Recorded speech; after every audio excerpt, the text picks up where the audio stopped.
ನಮಸ್ತೆ ಸ್ನೇಹಿತರೆ, ಪ್ರಥಮ BA ಸಮಾಜಶಾಸ್ತ್ರದ ಪಾಠಗಳನ್ನು ಮುಂದುವರಿಸುವ ಈಗಾಗಲೇ ಬ್ಲಾಕ್ 1ರಲ್ಲಿ ಘಟಕ 1ರಲ್ಲಿ ಓದಲೇಬೇಕಾಗಿರುವಂಥ ಪ್ರಶ್ನೆಯಾದಂತಹ ಸಮಾಜಶಾಸ್ತ್ರ ಎಂದರೇನು, ಸಮಾಜಶಾಸ್ತ್ರದ ವ್ಯಾಖ್ಯೆ ಇದರ ಬಗ್ಗೆ ನಾವು ತಿಳ್ಕೊಂಡೆವು. ಇದನ್ನು ಸ್ಕಿಪ್ ಮಾಡಬೇಡಿ. ವೆರಿ ಇಂಪಾರ್ಟೆಂಟ್ ಆಗಿರುವಂತಹ ಮೊದಲ ಪ್ರಶ್ನೆ ಸಮಾಜಶಾಸ್ತ್ರ ಎಂದರೇನು, ಸಮಾಜಶಾಸ್ತ್ರದ ವ್ಯಾಖ್ಯೆಗಳನ್ನು ತಿಳಿಸಿ ಎನ್ನುವಂಥದ್ದು.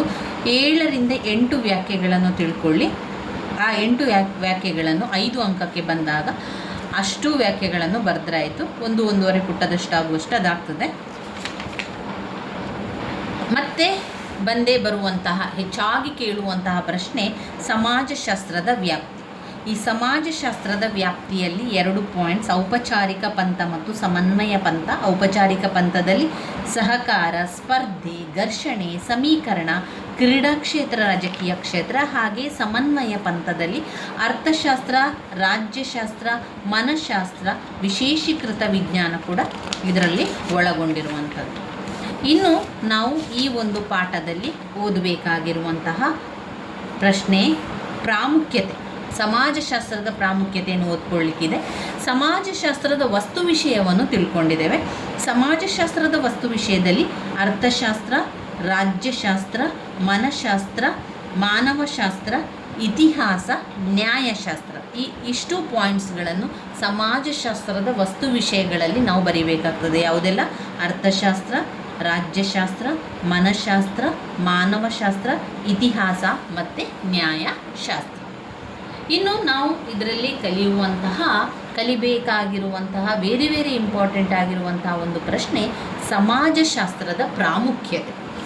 ಸಮಾಜಶಾಸ್ತ್ರದ ಪ್ರಾಮುಖ್ಯತೆ ನೀವು ಓದ್ಕೊಳ್ಳೇಬೇಕಾಗಿರುವಂಥದ್ದು. ನೀವು ಪ್ರಥಮ ವರ್ಷ ಪದವಿಯನ್ನು ಮಾಡ್ತಾ ಇದ್ದೀರಿ, ದ್ವಿತೀಯ ವರ್ಷ, ತೃತೀಯ ವರ್ಷದವರೆಗೂ ಕೂಡ ಸಮಾಜಶಾಸ್ತ್ರದ ಪ್ರಾಮುಖ್ಯತೆ ತುಂಬಾ ಬೇಕಾಗಿರುವಂತಹ ಪ್ರಶ್ನೆ. ಇನ್ನು ಸಮಾಜಶಾಸ್ತ್ರ ಅಂತ ಹೇಳಿದ ತಕ್ಷಣ ನಮಗೆ ನಾವು ಫಸ್ಟ್ PUC, ಸೆಕೆಂಡ್ PUC ಯಾವುದೇ ವರ್ಷದಲ್ಲಿರಲಿ ಸಮಾಜಶಾಸ್ತ್ರ ಅಂತ ವಿಷಯ ಬಂದಾದ ತಕ್ಷಣ ಮುಖ್ಯವಾಗಿ ಪ್ರಶ್ನೆ ಇರುವಂಥದ್ದು ಸಮಾಜಶಾಸ್ತ್ರದ ಪ್ರಾಮುಖ್ಯತೆ ಅಥವಾ ಸಮಾಜಶಾಸ್ತ್ರದ ಮಹತ್ವ ಆಗಿರುವಂಥದ್ದು. ಏನೆಲ್ಲ ಅಡಕಗೊಂಡಿದೆ ಸಮಾಜಶಾಸ್ತ್ರದ ಪ್ರಾಮುಖ್ಯತೆಯಲ್ಲಿ? ನಮಗೆ ಅದು ಯಾವುದರ ಬಗ್ಗೆ ಜ್ಞಾನವನ್ನು ಕೊಡ್ತದೆ? ನಂಬಲಿಕ್ಕೆ ಸಾಧ್ಯವಾಗದಂತಹ ಜ್ಞಾನವನ್ನು ನಮಗೆ ಅದು ಕೊಡ್ತದೆ. ಯಾವುದರ ಬಗ್ಗೆ? ಸಮಾಜದ ಬಗ್ಗೆ. ಸಮಾಜಕ್ಕೆ ಸಂಬಂಧಿಸಿದ ನಂಬಲರ್ಹವಾದ ಜ್ಞಾನವನ್ನು ಸಮಾಜಶಾಸ್ತ್ರ ನೀಡ್ತದೆ. ಮೊದಲ ಪಾಯಿಂಟ್ಸ್ನಲ್ಲಿ ನಿಮಗೆ ಹೇಳುವಂತೆ ಅದೇನು ಮಾಡ್ತದೆ? ನಮಗೆ ಜ್ಞಾನವನ್ನು ಒದಗಿಸಿಕೊಡ್ತದೆ. ಯಾವುದರ ಬಗ್ಗೆ ಜ್ಞಾನ? ಸಮಾಜಶಾಸ್ತ್ರವು ನಮಗೆ ಸಮಾಜದ ಸಂಬಂಧಗಳ ಬಗೆಗಿನ ಬಗ್ಗೆ ನಮಗೆ ಒಂದು ನಂಬಲರ್ಹವಾದ ಜ್ಞಾನವನ್ನು ಒದಗಿಸುತ್ತದೆ. ಸಮಾಜಕ್ಕೆ ಸಂಬಂಧಿಸಿದ ನಂಬಲರ್ಹವಾದ ಜ್ಞಾನವನ್ನು ಸಮಾಜಶಾಸ್ತ್ರ ನಮಗೆ ಕೊಡ್ತದೆ. ಎರಡನೇದಾಗಿ ಸಮಾಜದ ಸ್ಥಿತಿಗಳಿಗೆ ಸಂಬಂಧಿಸಿದ ನಿರ್ದಿಷ್ಟ ಮಾಹಿತಿಯನ್ನು ಸಮಾಜಶಾಸ್ತ್ರ ಒದಗಿಸಿಕೊಡ್ತದೆ. ಸಮಾಜದ ಸ್ಥಿತಿಗಳಿಗೆ ಸಂಬಂಧಿಸಿದಂತೆ ನಿರ್ದಿಷ್ಟ ಮಾಹಿತಿಯನ್ನು ನಮಗೆ ಸಮಾಜಶಾಸ್ತ್ರ ಒದಗಿಸಿಕೊಡ್ತದೆ. ಸಮಾಜಶಾಸ್ತ್ರ ನಮಗೆ ಒಂದು ಮಾರ್ಗದರ್ಶನ ದೃಷ್ಟಿಕೋನವಾಗಿದೆ. ಮಾರ್ಗದರ್ಶಕವಾಗಿ ನಮಗೆ ಸಹಾಯವನ್ನು ಮಾಡುವಂಥದ್ದು, ನಮ್ಮ ಜೊತೆಗಿರುವಂಥದ್ದು ಸಮಾಜಶಾಸ್ತ್ರ. ಸಮಾಜಶಾಸ್ತ್ರ ಒಂದು ಮಾರ್ಗದರ್ಶಕ ದೃಷ್ಟಿಕೋನ. ಭೌತಿಕ ಸಾಧನಗಳಾಗಿ ಸಮಾಜಶಾಸ್ತ್ರದ ಪರಿಕಲ್ಪನೆ. ಪಾಯಿಂಟ್ ನಂಬರ್ 4, ಭೌತಿಕ ಸಾಧನಗಳಾಗಿ ಸಮಾಜಶಾಸ್ತ್ರದ ಪರಿಕಲ್ಪನೆ. ಇನ್ನು 5ನೇ ಪಾಯಿಂಟ್ನಲ್ಲಿ ಸ್ವಜ್ಞಾನವನ್ನು ಮತ್ತು ಸಹಿಷ್ಣುತೆಯ ಮನೋಭಾವನೆಯನ್ನು ಸಮಾಜಶಾಸ್ತ್ರ ಹೆಚ್ಚು ಉಪಯುಕ್ತವಾದುದು. ಸ್ವಜ್ಞಾನವನ್ನು ಮತ್ತು ಸಹಿಷ್ಣುತೆಯ ಭಾವನೆಯನ್ನು ವೃದ್ಧಿಸಲಿಕ್ಕೆ, ಹೆಚ್ಚು ಮಾಡಲಿಕ್ಕೆ ಸಮಾಜಶಾಸ್ತ್ರವು ಹೆಚ್ಚು ಉಪಯುಕ್ತವಾದುದು. ಇನ್ನು ಸಮಾಜಶಾಸ್ತ್ರದ ಪ್ರಾಯೋಗಿಕ ಮೌಲ್ಯ. ಸಮಾಜಶಾಸ್ತ್ರದ ಪ್ರಾಯೋಗಿಕ ಮೌಲ್ಯ. ಇವಿಷ್ಟು ಸಮಾಜಶಾಸ್ತ್ರದ ಪ್ರಾಮುಖ್ಯತೆ ಆಗಿದೆ. ಬನ್ನಿ ಅದರ ವಿವರಣೆಯನ್ನು ತಿಳ್ಕೊಳ್ಳೋಣ. ಸಮಾಜಶಾಸ್ತ್ರದ ಪ್ರಾಮುಖ್ಯತೆಯಲ್ಲಿ ಮೊದಲ ಪಾಯಿಂಟ್, ಸಮಾಜಕ್ಕೆ ಸಂಬಂಧಿಸಿದ ನಂಬಲರ್ಹವಾದ ಜ್ಞಾನವನ್ನು ಸಮಾಜಶಾಸ್ತ್ರ ನಮಗೆ ಕೊಡ್ತದೆ. ಅದಕ್ಕೆ ಸಂದೇಹವೇ ಇಲ್ಲ. ಸಮಾಜಶಾಸ್ತ್ರದ ಅಧ್ಯಯನದಲ್ಲಿ ಮುಖ್ಯವಾಗಿ ನಮಗೆ ಕೊಡುವಂತಹ ವಿಚಾರ ಅಂತ ಹೇಳಿದರೆ ಅದು ಸಮಾಜಕ್ಕೆ ಸಂಬಂಧಿಸಿದ ವಿಚಾರ. ಸಾಮಾಜಿಕ ಸಂಗತಿಗಳನ್ನು ಅದು ನಮಗೆ ಕೊಡ್ತದೆ. ಸಾಮಾಜಿಕ ಜೀವನವನ್ನು ಅರ್ಥ ಮಾಡಿಕೊಳ್ಳಲು ಪ್ರಯತ್ನಿಸ್ತದೆ. ನಮಗೆ ನಮ್ಮ ಸಮಾಜದ ಸುತ್ತಮುತ್ತಲೂ ಆಗುವಂತಹ ವಿಚಾರಗಳನ್ನು, ನಮ್ಮ ಸಮಾಜದಕ್ಕೆ ಸಂಬಂಧಿಸಿದಂತಹ ಜೀವನದ ಬಗ್ಗೆ ನಮಗೆ ಅದು ಅರ್ಥ ಮಾಡಿಸಿಕೊಡ್ತದೆ.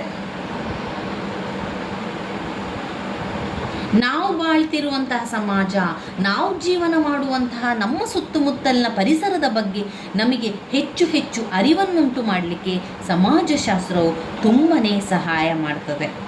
ಇದರಿಂದಾಗಿ ನಮಗೆ ನಂಬಲರ್ಹವಾದಂತಹ ಜ್ಞಾನ ಸಿಗ್ತದೆ.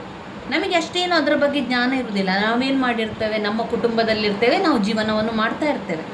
ಯಾವಾಗ ನಾವು ಸಮಾಜಶಾಸ್ತ್ರವನ್ನು ಅಧ್ಯಯನವನ್ನು ಮಾಡ್ತೇವೋ ಅಥವಾ ಸಮಾಜಶಾಸ್ತ್ರದ ಬಗ್ಗೆ ನಮಗೆ ತಿಳ್ಕೊಳ್ಳಿಕ್ಕೆ ಆಸಕ್ತಿ ಇದೆಯೋ, ಆಗದೇನು ಮಾಡ್ತದೆ, ನಮ್ಮ ಸುತ್ತಮುತ್ತಲಿನ ಪರಿಸರ, ನಮ್ಮ ಸಮಾಜದಲ್ಲಿ ಏನು ನಡೀತಾ ಇದೆ, ಯಾಕೆ ನಡೀತಾ ಇದೆ, ಹೇಗೆ ನಡೀತಾ ಇದೆ, ಅಲ್ಲಿರುವಂತಹ ಉದ್ದೇಶಗಳೇನು, ಅಲ್ಲಿ ಆಗುವಂತಹ ವಿವಿಧ ಮುಖಗಳ ಮೇಲೆ ಯಾವ ರೀತಿ ಬೆಳಕು ಚೆಲ್ತಾ ಇದೆ, ಅದು ಸಮಾಜ ಯಾವ ರೀತಿ ಸಮಾಜವನ್ನು ನಿರ್ಲಕ್ಷಿಸ್ತಾ ಇದ್ದಾರೆ, ಸಮಾಜವನ್ನು ಯಾವ ರೀತಿ ಬಳಸ್ಕೊಳ್ತಾ ಇದ್ದಾರೆ, ಸಮಾಜದಲ್ಲಿ ಆಗುಹೋಗುಗಳು ಏನಾಗ್ತಾ ಇದೆ, ಇದೆಲ್ಲದರ ವಿಚಾರವನ್ನು ಅದು ಹುಡುಕಿ ನಮಗೆ ತಿಳಿಸ್ಕೊಡ್ತದೆ. ಸಮಾಜಕ್ಕೆ ಸಂಬಂಧಿಸಿದ ನಂಬಲರ್ಹವಾದ ಜ್ಞಾನ ನಮಗೆ ಅದರಲ್ಲಿ ಸಿಗ್ತದೆ. ನಮಗೆ ನಂಬಲಿಕ್ಕೆ ಸಾಧ್ಯ ಇಲ್ಲ, ಸಮಾಜಶಾಸ್ತ್ರ ಇಷ್ಟೊಂದು ವಿಚಾರಗಳನ್ನು ನಮಗೆ ತಿಳಿಸ್ತದೆ ಎನ್ನುವಂಥದ್ದನ್ನು ನಮಗೆ ನಂಬಲಿಕ್ಕೆ ಸಾಧ್ಯ ಆಗಿರುವುದಿಲ್ಲ. ಅಂತಹ ಸಂದರ್ಭದಲ್ಲಿ ಸಮಾಜಶಾಸ್ತ್ರದ ಅಧ್ಯಯನದಿಂದ ಮಹತ್ವವಾಗಿ ಪ್ರಾಮುಖ್ಯತೆ ಏನು ಸಿಗ್ತದೆ ಅಂತ ಹೇಳಿದರೆ, ಸಮಾಜಕ್ಕೆ ಸಂಬಂಧಿಸಿದ ಒಂದು ಜ್ಞಾನವೇ ನಮಗೆ ಅದು ಸಿಗ್ತಾನೆ ಹೋಗ್ತದೆ. ಪ್ರತಿಯೊಬ್ಬ ವ್ಯಕ್ತಿಯು ತನ್ನ ಜೀವನದುದ್ದಕ್ಕೂ ಸಾಮಾಜಿಕ ಅನುಭವಗಳನ್ನು ಗಳಿಸ್ತೇವೆ. ನಾವು ಪ್ರತಿಯೊಂದು ಹಂತಕ್ಕೂ ನಮ್ಮ ಜೀವನದಲ್ಲಿ ಪ್ರತಿಯೊಂದು ಹಂತಕ್ಕೂ ನಾವೇನು ಮಾಡ್ತೇವೆ, ಸಮಾಜದಲ್ಲಿ ಬೇರೆ ಬೇರೆ ಅನುಭವಗಳು ನಮಗೆ ಸಿಗ್ತಾನೆ ಹೋಗ್ತದೆ. ಈ ಅನುಭವಗಳ ಬಗ್ಗೆ ನಮಗೆ ತಿಳ್ಕೊಳ್ಳುವಂಥದ್ದು, ಅದರ ಮೇಲೆ ನಮಗೆ ವಿಚಾರವನ್ನು ತಿಳಿಸ್ಕೊಡುವಂಥದ್ದು ಈ ಸಮಾಜಶಾಸ್ತ್ರ. ಇನ್ನು ಎರಡನೇ ಪಾಯಿಂಟಿಗೆ ಬಂದಾಗ, ಸಮಾಜದ ಸ್ಥಿತಿಗಳಿಗೆ ಸಂಬಂಧಿಸಿದ ನಿರ್ದಿಷ್ಟ ಮಾಹಿತಿಯನ್ನು ಸಮಾಜಶಾಸ್ತ್ರ ಒದಗಿಸ್ತದೆ. ಸಮಾಜದ ಸ್ಥಿತಿಗಳಿಗೆ ಸಂಬಂಧಿಸಿದ ನಿರ್ದಿಷ್ಟ ಮಾಹಿತಿಯನ್ನು ಒದಗಿಸ್ತದೆ. ಇಷ್ಟು ತನಕ ನಮಗೆ ಜ್ಞಾನವನ್ನು ಕೊಟ್ಟಿತ್ತು ಸಮಾಜಶಾಸ್ತ್ರ. ಇನ್ನೇನು ಮಾಡ್ತದೆ, ಅದು ನಮಗೆ ಮಾಹಿತಿಯನ್ನು ತಂದು ಕೊಡ್ತದೆ. ಯಾವುದರ ಮಾಹಿತಿ ತಂದು ಕೊಡ್ತದೆ? ನಮ್ಮ ಸುತ್ತಮುತ್ತಲಿನ ಪರಿಸರದ ಬಗ್ಗೆ ಮಾಹಿತಿಯನ್ನು ತಂದು ಕೊಡ್ತದೆ. ನಮ್ಮ ಸುತ್ತಮುತ್ತಲಿನ ಪರಿಸರದಲ್ಲಿ ಏನೆಲ್ಲ ಇದೆ, ಅದರಲ್ಲಿ ಬುಡಕಟ್ಟುಗಳ ಸಂಬಂಧ, ಅಲ್ಲಿ ಒಂದು ಕುಟುಂಬದ ಬಗ್ಗೆ, ಅಲ್ಲಿರುವಂತಹ ಶಾಲೆಯ ಬಗ್ಗೆ, ರಾಜ್ಯದ ಬಗ್ಗೆ, ರಾಜ್ಯದಲ್ಲಿರುವಂತಹ ಜನಸಂಖ್ಯೆಗಳ ಬಗ್ಗೆ, ಜನರ ಒಂದು ಜೀವನದ ರೀತಿ ನೀತಿಗಳ ಬಗ್ಗೆ, ಎಲ್ಲದರ ಬಗ್ಗೆ ಕೂಡ ನಮಗೆ ಮಾಹಿತಿಯನ್ನು ತಂದುಕೊಡ್ತದೆ ಸಮಾಜಶಾಸ್ತ್ರ. ಸಮಾಜಶಾಸ್ತ್ರದಲ್ಲಿ ಈ ಸಮಾಜದ ಸ್ಥಿತಿಗಳಿಗೆ ಸಂಬಂಧಿಸಿದ ನಿರ್ದಿಷ್ಟ ಮಾಹಿತಿಯನ್ನು ಕೊಡುವಂಥದ್ದು ಅಂದರೆ, ವ್ಯಕ್ತಿಗಳು ಸಮೂಹದಲ್ಲಿ ಹೇಗೆ ಬಾಳ್ತಾ ಇದ್ದಾನೆ, ಸಮೂಹವು ವ್ಯಕ್ತಿಗೆ ಯಾವ ರೀತಿ ಪ್ರಭಾವವನ್ನು ಬೀರ್ತಾ ಇದೆ, ಅದಕ್ಕೆ ಬದಲಾಗಿ ಹೇಗೆ ವ್ಯಕ್ತಿಗಳು ಅವಶ್ಯಕತೆಗನುಸಾರವಾಗಿ ಅವುಗಳನ್ನು ಮಾರ್ಪಡಿಸ್ತಾನೆ, ಇದೆಲ್ಲ ವಿಚಾರಗಳನ್ನು ನಮಗೆ ಮಾಹಿತಿಯನ್ನು ಒದಗಿಸಿ ಕೊಡ್ತದೆ. ಸಮಾಜಶಾಸ್ತ್ರೀಯ ಅಧ್ಯಯನಗಳ ಕ್ಷೇತ್ರ ಸಂಸ್ಥೆಗಳ ಬಗ್ಗೆ ಇರ್ಬೋದು, ನಮ್ಮ ಸಮಾಜದಲ್ಲಿರುವಂತಹ ಕೈಗಾರಿಕೆ, ಕೂಲಿ ಕಾರ್ಮಿಕರ ಸಂಬಂಧಗಳು, ವ್ಯಾಪಾರ, ಔಷಧಿ, ಕಾನೂನು, ಸೈನಿಕ ವ್ಯವಸ್ಥೆ, ಎಷ್ಟೊಂದು ವಿಚಾರಗಳಿದೆ ನೋಡಿ. ನಮ್ಮ ಸಮಾಜದಲ್ಲಿ ಆ ವಿಚಾರವೇ ಈ ವಿಚಾರ ಅಂತಲ್ಲ, ಎಷ್ಟೊಂದು ವಿಚಾರಗಳು ನಮ್ಮ ಸುತ್ತಮುತ್ತಲುಗಳೇ ನಡೀತಾ ಇರ್ತದೆ. ಅವುಗಳೆಲ್ಲದರ ಬಗ್ಗೆ ಮಾಹಿತಿಯನ್ನು ತಂದು ಕೊಡುವಂಥದ್ದು ಸಮಾಜಶಾಸ್ತ್ರ. ಯಾವಾಗ ನಾವು ಸಮಾಜಶಾಸ್ತ್ರದ ಅಧ್ಯಯನವನ್ನು ಮಾಡ್ತಾ ಹೋಗ್ತೇವೋ ಆವಾಗ ನಮಗೆ ಅದು ನಿರ್ದಿಷ್ಟ ಮಾಹಿತಿಯನ್ನು ಕೊಡ್ತಾನೆ ಹೋಗ್ತದೆ ಸಮಾಜಶಾಸ್ತ್ರ. ಇನ್ನು ಬರುವಂತಹ ಮೂರನೇ ಪಾಯಿಂಟ್, ಸಮಾಜಶಾಸ್ತ್ರ ಒಂದು ಮಾರ್ಗದರ್ಶಕ ದೃಷ್ಟಿಕೋನ. ಅದು ನಮಗೆ ಮಾರ್ಗದರ್ಶಕವಾಗಿ ಸಹಾಯವನ್ನು ಮಾಡುತ್ತದೆ. ಮಾರ್ಗದರ್ಶಕವಾಗಿ ನಮಗೆ, ನೀನು ಈ ರೀತಿ ಮಾಡು, ಈ ಒಂದು ಸಮಾಜದಲ್ಲಿ ನೀನು ಈ ರೀತಿಯಾಗಿ ನಡೆದುಕೊಂಡು ಹೋಗು, ನಿನ್ನ ಒಂದು ವ್ಯಕ್ತಿತ್ವವನ್ನು ಈ ರೀತಿ ಬಳಸ್ಕೋ ಎನ್ನುವಂತಹ ಮಾರ್ಗದರ್ಶನವನ್ನು ನಮಗೆ ಸಮಾಜಶಾಸ್ತ್ರ ಕೊಡ್ತಾನೆ ಹೋಗ್ತದೆ.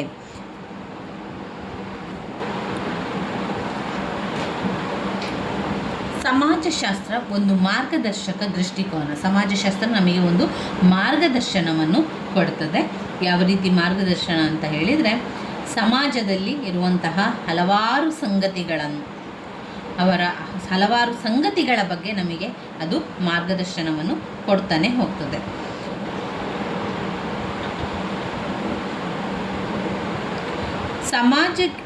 ಸಮಾಜದಲ್ಲಿ ಸಮಾಜಕ್ಕೆ ಸಂಬಂಧಪಟ್ಟಂತಹ ಕೆಲವು ವಿಚಾರಗಳಿಗೆ ಯಾವ ರೀತಿ ನಾವು ಪ್ರತಿಕ್ರಿಯಿಸಬೇಕು ಅಥವಾ ಅವುಗಳ ಬಗ್ಗೆ ಅದರ ಮಹತ್ವವೇನು, ಮಾನವನ ನಿಜ ಸ್ವರೂಪವನ್ನು ಅರಿಯಲು ಅದು ಸಹಾಯವನ್ನು ಮಾಡ್ತದೆ. ಈ ರೀತಿಯಾಗಿ ಸಮಾಜಶಾಸ್ತ್ರ ಒಂದು ಮಾರ್ಗದರ್ಶಕವಾಗಿ ಕೆಲಸ ಮಾಡ್ತದೆ.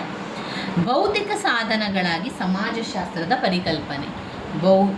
ಭೌತಿಕ ಸಾಧನಗಳಾಗಿ ಸಮಾಜಶಾಸ್ತ್ರದ ಪರಿಕಲ್ಪನೆಯಲ್ಲಿ ಸಮಾಜ ಮತ್ತು ವ್ಯಕ್ತಿಯನ್ನು ಸ್ಪಷ್ಟವಾಗಿ ಅರ್ಥ ಮಾಡಿಕೊಳ್ಳುವ ಕಾರ್ಯವನ್ನು ಸುಗಮಪಡಿಸುವುದಕ್ಕೋಸ್ಕರ ಸಮಾಜಶಾಸ್ತ್ರ ತನ್ನದೇ ಆದ ಒಂದು ಪರಿಕಲ್ಪನೆಯನ್ನು ಬೆಳೆಸಿಕೊಂಡಿದೆ. ಭೌತಿಕ ಸಾಧನಗಳಾಗಿ ಅವುಗಳು ಬಳಕೆಯಲ್ಲಿರುವಂಥದ್ದು. ವಸ್ತು, ವ್ಯಕ್ತಿ, ಪ್ರಕ್ರಿಯೆ, ಸಂಬಂಧಗಳ ಒಂದು ನಿರ್ದಿಷ್ಟ ವರ್ಗಕ್ಕೆ ಸೇರಿರುವ ಎಲ್ಲ ಸದಸ್ಯರಿಗೆ ಅನ್ವಯ ಆಗುವ ಪದ ಎಂಬುದಾಗಿ ವಿವರಿಸಲಾಗಿದೆ. ಜ್ಞಾನ ವೃದ್ಧಿಗೆ ಅದು ದಾರಿ ಮಾಡಿಕೊಡುತ್ತದೆ. ನೈತಿಕ ನಿಯಮದ ಬಗ್ಗೆ, ಭೌತಿಕತೆಯ ಬಗ್ಗೆ, ತಾಂತ್ರಿಕತೆಯ ಬಗ್ಗೆ, ಒಂದು ಶ್ರೀಮಂತ ಸಮಾಜದ ಬಗ್ಗೆ, ಸಾಂಪ್ರದಾಯಿಕ ಸಮಾಜಗಳ ಬಗ್ಗೆ ಎಲ್ಲದರ ಕೂಡ ನಮಗೆ ಅದು ಒಂದು ಕಲ್ಪನೆಯಾಗಿ ನಮಗೆ ತಿಳಿಸ್ಕೊಡ್ತದೆ. 5ನೇ ಪಾಯಿಂಟಲ್ಲಿ ಸ್ವಜ್ಞಾನ ಮತ್ತು ಸಹಿಷ್ಣುತೆಯ ಮನೋಭಾವನೆಯನ್ನು ವೃದ್ಧಿಸುವಲ್ಲಿ ಸಮಾಜಶಾಸ್ತ್ರವು ಹೆಚ್ಚು ಉಪಯುಕ್ತವಾದುದು. ಸ್ವಜ್ಞಾನ, ನಮ್ಮ ಸ್ವಂತ ಜ್ಞಾನವನ್ನು ಅದು ವೃದ್ಧಿ ಮಾಡಲಿಕ್ಕೆ ಸಹಾಯ ಆಗ್ತದೆ. ಅಷ್ಟೇ ಅಲ್ಲದೆ ನಾವೆಲ್ಲರೂ ಒಂದೇ ಎನ್ನುವಂತಹ ಭಾವನೆಯನ್ನು ಅವರಲ್ಲಿ ಮೂಡಿಸಲಿಕ್ಕೂ ಕೂಡ, ಸಹಿಷ್ಣುತಾ ಮನೋಭಾವ ಅಂದರೆ ನಾವೆಲ್ಲರೂ ಒಂದೇ ಎನ್ನುವಂತಹ ಭಾವ ಮೂಡಿಸುವಂಥಲ್ಲಿ ಸಮಾಜಶಾಸ್ತ್ರವು ಹೆಚ್ಚು ಉಪಯುಕ್ತವಾಗಿದೆ ಅಂತ ಹೇಳ್ತಾರೆ. ನಮ್ಮ ಜ್ಞಾನದ ಬೆಳವಣಿಗೆ ಆಗಬೇಕು ಅಂತ ಆದಾಗ ಸಮಾಜಶಾಸ್ತ್ರ ತುಂಬಾ ಕಾರಣವಾಗಿರುವಂಥದ್ದು. ಅದು ನಮಗೆ ಸಮಾಜದ ಬಗ್ಗೆ, ಸಮಾಜದಲ್ಲಿರುವಂಥ ಸಂಸ್ಕೃತಿಯ ಬಗ್ಗೆ ಉತ್ತಮವಾದ ಜ್ಞಾನವನ್ನು ಗಳಿಸಲಿಕ್ಕೆ ಸಮಾಜಶಾಸ್ತ್ರವು ಸಹಾಯವನ್ನು ಮಾಡ್ತದೆ. ಬಾಹ್ಯ ಪ್ರಕೃತಿಯನ್ನು ತನ್ನ ಇಚ್ಛೆಗೆ ತಕ್ಕಂತೆ ಅಧೀನಪಡಿಸುವುದರಲ್ಲಿ ಮಾನವನು ಅಸಾಧಾರಣವಾದ ಶಕ್ತಿಯನ್ನು ಹೊಂದಿರ್ತಾನೆ. ಆದರೂ ಕೂಡ ಅವನು ಅಷ್ಟೇ ಪ್ರಮಾಣದಲ್ಲಿ ಸಾಮಾಜಿಕ ಘಟನಾವಳಿಗಳ ಮೇಲೆ ತನ್ನ ಹತೋಟಿಯನ್ನು ಹೆಚ್ಚಿಸಿಕೊಳ್ಳಲು ಶಕ್ತನಾಗಿಲ್ಲ. ಯುಗಗಳಿಂದ ನಿನ್ನನ್ನು ನೀನು ಅರಿತುಕೋ ಎಂಬುದಾಗಿ ಮೇಲಿನ ಮೇಲೆ ಮಾನವನಿಗೆ ಬುದ್ಧಿವಾದವನ್ನು ಬಲ್ಲವರು ಹೇಳುತ್ತಲೇ ಇದ್ದಾರೆ. ಮೊದಲಿಗೆ ನೀನು ಕಲ್ತ್ಕೊಳ್ಬೇಕು, ನಂತರ ಬೇರೆಯವರಿಗೆ ತಿಳಿಸಬೇಕು ಎನ್ನುವಂತಹ ಮಾತುಗಳನ್ನು ಮೊದಲೇ ಹೇಳ್ತಾ ಇದ್ದೆ. ನಮ್ಮ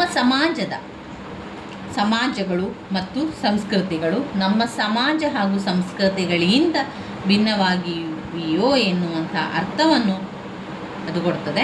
ಅಲ್ಲಿ ನಾವು ತಿಳ್ಕೊಳ್ಳಿಕ್ಕೆ ಸಮಾಜಶಾಸ್ತ್ರವ ಸಮಾಜದಲ್ಲಿರುವಂತಹ ಸಂಸ್ಕೃತಿ ಎನ್ನುವಂಥ ಅದರ ಭಿನ್ನತೆಯನ್ನು ತಿಳ್ಕೊಳ್ಬೇಕು ಅಂತಾದರೆ ನಾವು ಈ ಸಮಾಜಶಾಸ್ತ್ರದ ಅಧ್ಯಯನವನ್ನು ಮಾಡ್ತಾ ಹೋಗಬೇಕು. ಸ್ವಜ್ಞಾನವನ್ನು ಅದು ನಮಗೆ ತರಿಸಿಕೊಡ್ತದೆ. ಸಮಾಜಶಾಸ್ತ್ರ ನಮಗೆ ಈ ವಿಷಯಗಳಿಗೆ ಸಹಾಯವನ್ನು ಮಾಡ್ತದೆ. ಇನ್ನು 6ನೇ ಪಾಯಿಂಟ್, ಸಮಾಜಶಾಸ್ತ್ರದ ಪ್ರಾಯೋಗಿಕ ಮೌಲ್ಯ.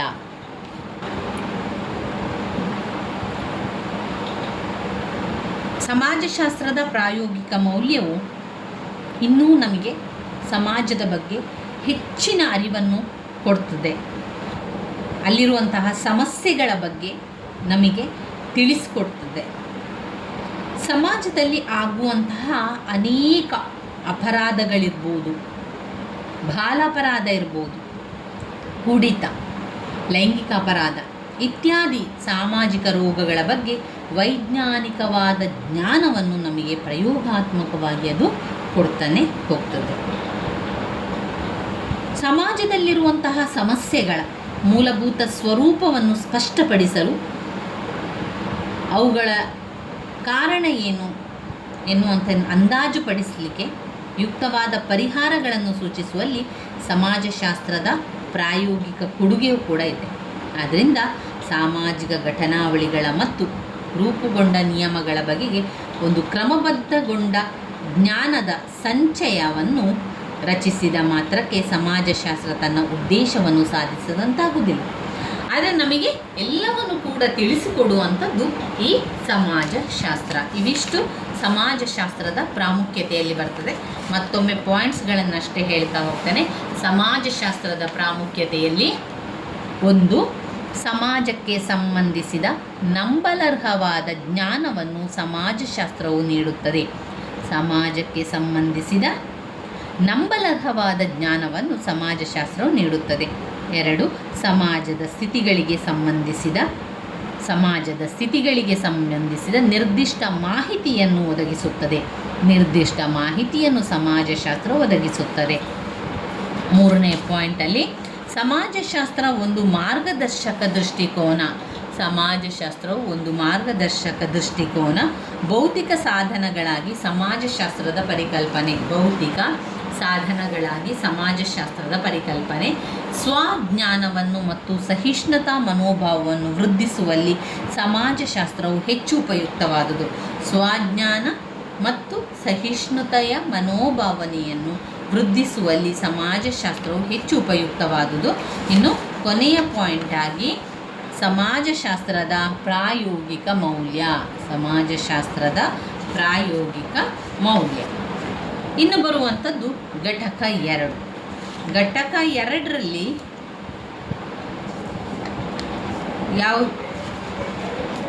ಯಾವುದನ್ನು ಓದ್ಕೊಳ್ಳಿಕ್ಕಿದೆ? ಘಟಕ 2ರಲ್ಲಿ ಸಮಾಜಶಾಸ್ತ್ರದ ಕ್ಷೇತ್ರಗಳನ್ನೊಮ್ಮೆ ನೋಡ್ಕೊಳ್ಳೋಣ.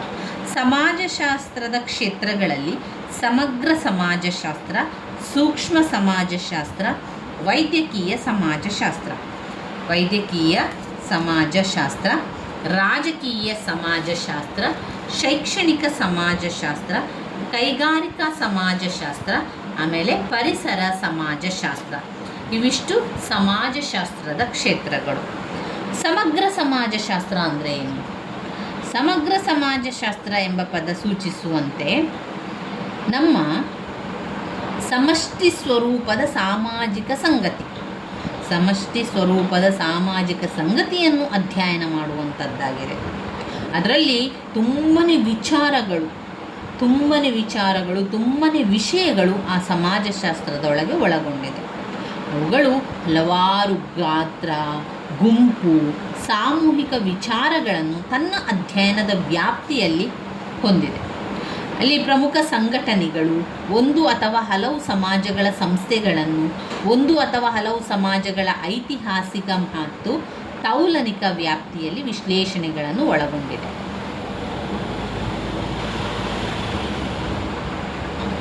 ಸೂಕ್ಷ್ಮ ಸಮಾಜಶಾಸ್ತ್ರವು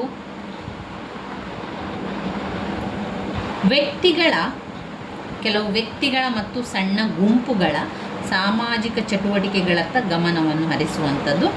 ಸ್ವಾಭಾವಿಕವಾಗಿ ಸೂಕ್ಷ್ಮ ಹಂತದ ಅಧ್ಯಯನಗಳು, ವ್ಯಕ್ತಿಗತ ಆಲೋಚನೆಗಳು, ಕ್ರಿಯೆ ಮತ್ತು ಅಂತರ್ಕ್ರಿಯೆಗಳನ್ನು ಅದು ಪರಿಶೀಲಿಸುತ್ತದೆ ಅಂತಲೇ ಹೇಳ್ಬೋದು.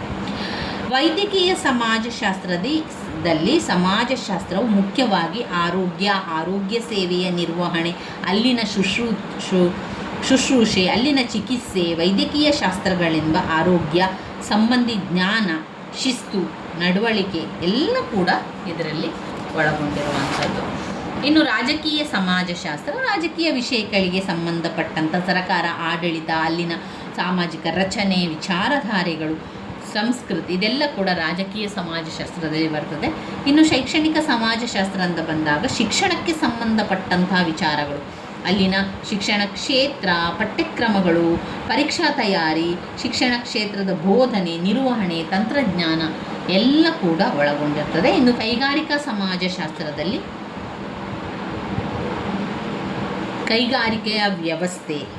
ಕೈಗಾರಿಕೆಯ ವ್ಯವಸ್ಥೆ ಅದು ಸಮಾಜದ ನಡುವಿನ ಅವುಗಳ ಸಂಬಂಧ, ವಿಭಿನ್ನ ಪ್ರಕಾರಗಳ ಭೌತಿಕ ಉತ್ಪಾದನೆ, ಅವೆಲ್ಲ ವಿಚಾರಗಳು ಕೈಗಾರಿಕಾ ಸಮಾಜಶಾಸ್ತ್ರದಲ್ಲಿ ಬರುವಂಥದ್ದು. ಇನ್ನು ಪರಿಸರ ಸಮಾಜಶಾಸ್ತ್ರದ ಉಗಮದ ಬೇರುಗಳು ನಗರ ಸಮಾಜಶಾಸ್ತ್ರದೊಳಗೆ ಪ್ರಧಾನವಾಗಿದ್ದ ಮಾನವ ಪರಿಸರ ಶಾಸ್ತ್ರದಲ್ಲಿ ಕಂಡುಬರುತ್ತದೆ. ಪರಿಸರ ಸಮಾಜಶಾಸ್ತ್ರವು ಮಾನವನ ಸಮಾಜಗಳು ಮತ್ತು ಆ ಸಮಾಜಗಳು ಇರುವ ಭೌತಿಕ ಪರಿಸರದ ನಡುವಿನ ಸಂಬಂಧವನ್ನು ಅಧ್ಯಯನವಾಗಿದೆ. ಅಂದರೆ ಸಮಾಜ ಪರಿಸರ ನಡುವೆ ಪರಸ್ಪರ ಅಂತರ್ಕ್ರಿಯೆಯಾಗಿದೆ. ಇವಿಷ್ಟು ಅದರಲ್ಲಿ ಬರುವಂಥ ವಿಚಾರಗಳಾಗಿವೆ. ನಾವು ಇನ್ನು ಮುಂದಿನ ಪಾಠಕ್ಕೆ ಹೋಗುವ. ಮುಂದಿನ ಪಾಠದಲ್ಲಿ ಮೂಲ ಪುರುಷರು ಏನೆನ್ನುತ್ತಾರೆ ಅಂತ ಕೇಳಿದ್ದಾರೆ. ಇದರಲ್ಲಿ Auguste Comte, Herbert Spencer, Emile Durkheim, Karl Marx, Max weber.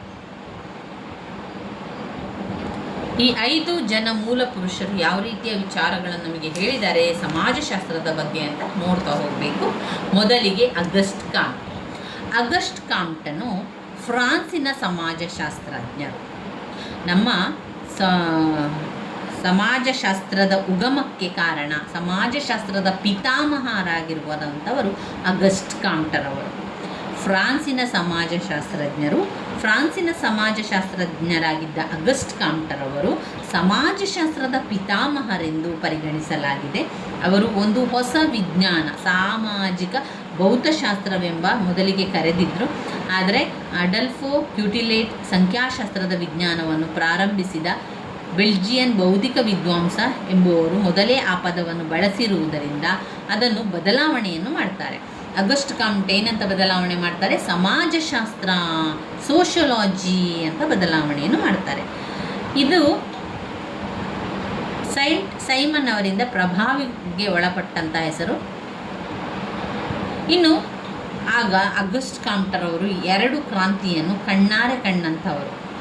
ಅದರಲ್ಲಿ ಒಂದು ಫ್ರಾನ್ಸಿನ ಕ್ರಾಂತಿ, ಮತ್ತೊಂದು ಕೈಗಾರಿಕಾ ಕ್ರಾಂತಿ. ಫ್ರಾನ್ಸಿನ ಕ್ರಾಂತಿ ಮತ್ತು ಕೈಗಾರಿಕಾ ಕ್ರಾಂತಿ, ಈ 2 ಕ್ರಾಂತಿಗಳನ್ನು ಕಣ್ಣಾರೆ ಕಂಡವರು ಅಗಸ್ಟ್ ಕಾಮ್ಟರವರು. ಈ 2 ಕ್ರಾಂತಿಗಳು ಪಾಶ್ಚಾತ್ಯ ಸಮಾಜದಲ್ಲಿ ಮಹಾ ವಿಪ್ಲವವನ್ನು ಸೃಷ್ಟಿಸಿದೆ. ಫ್ರಾನ್ಸಿನಲ್ಲಿನ ಸಾಂಪ್ರದಾಯಿಕ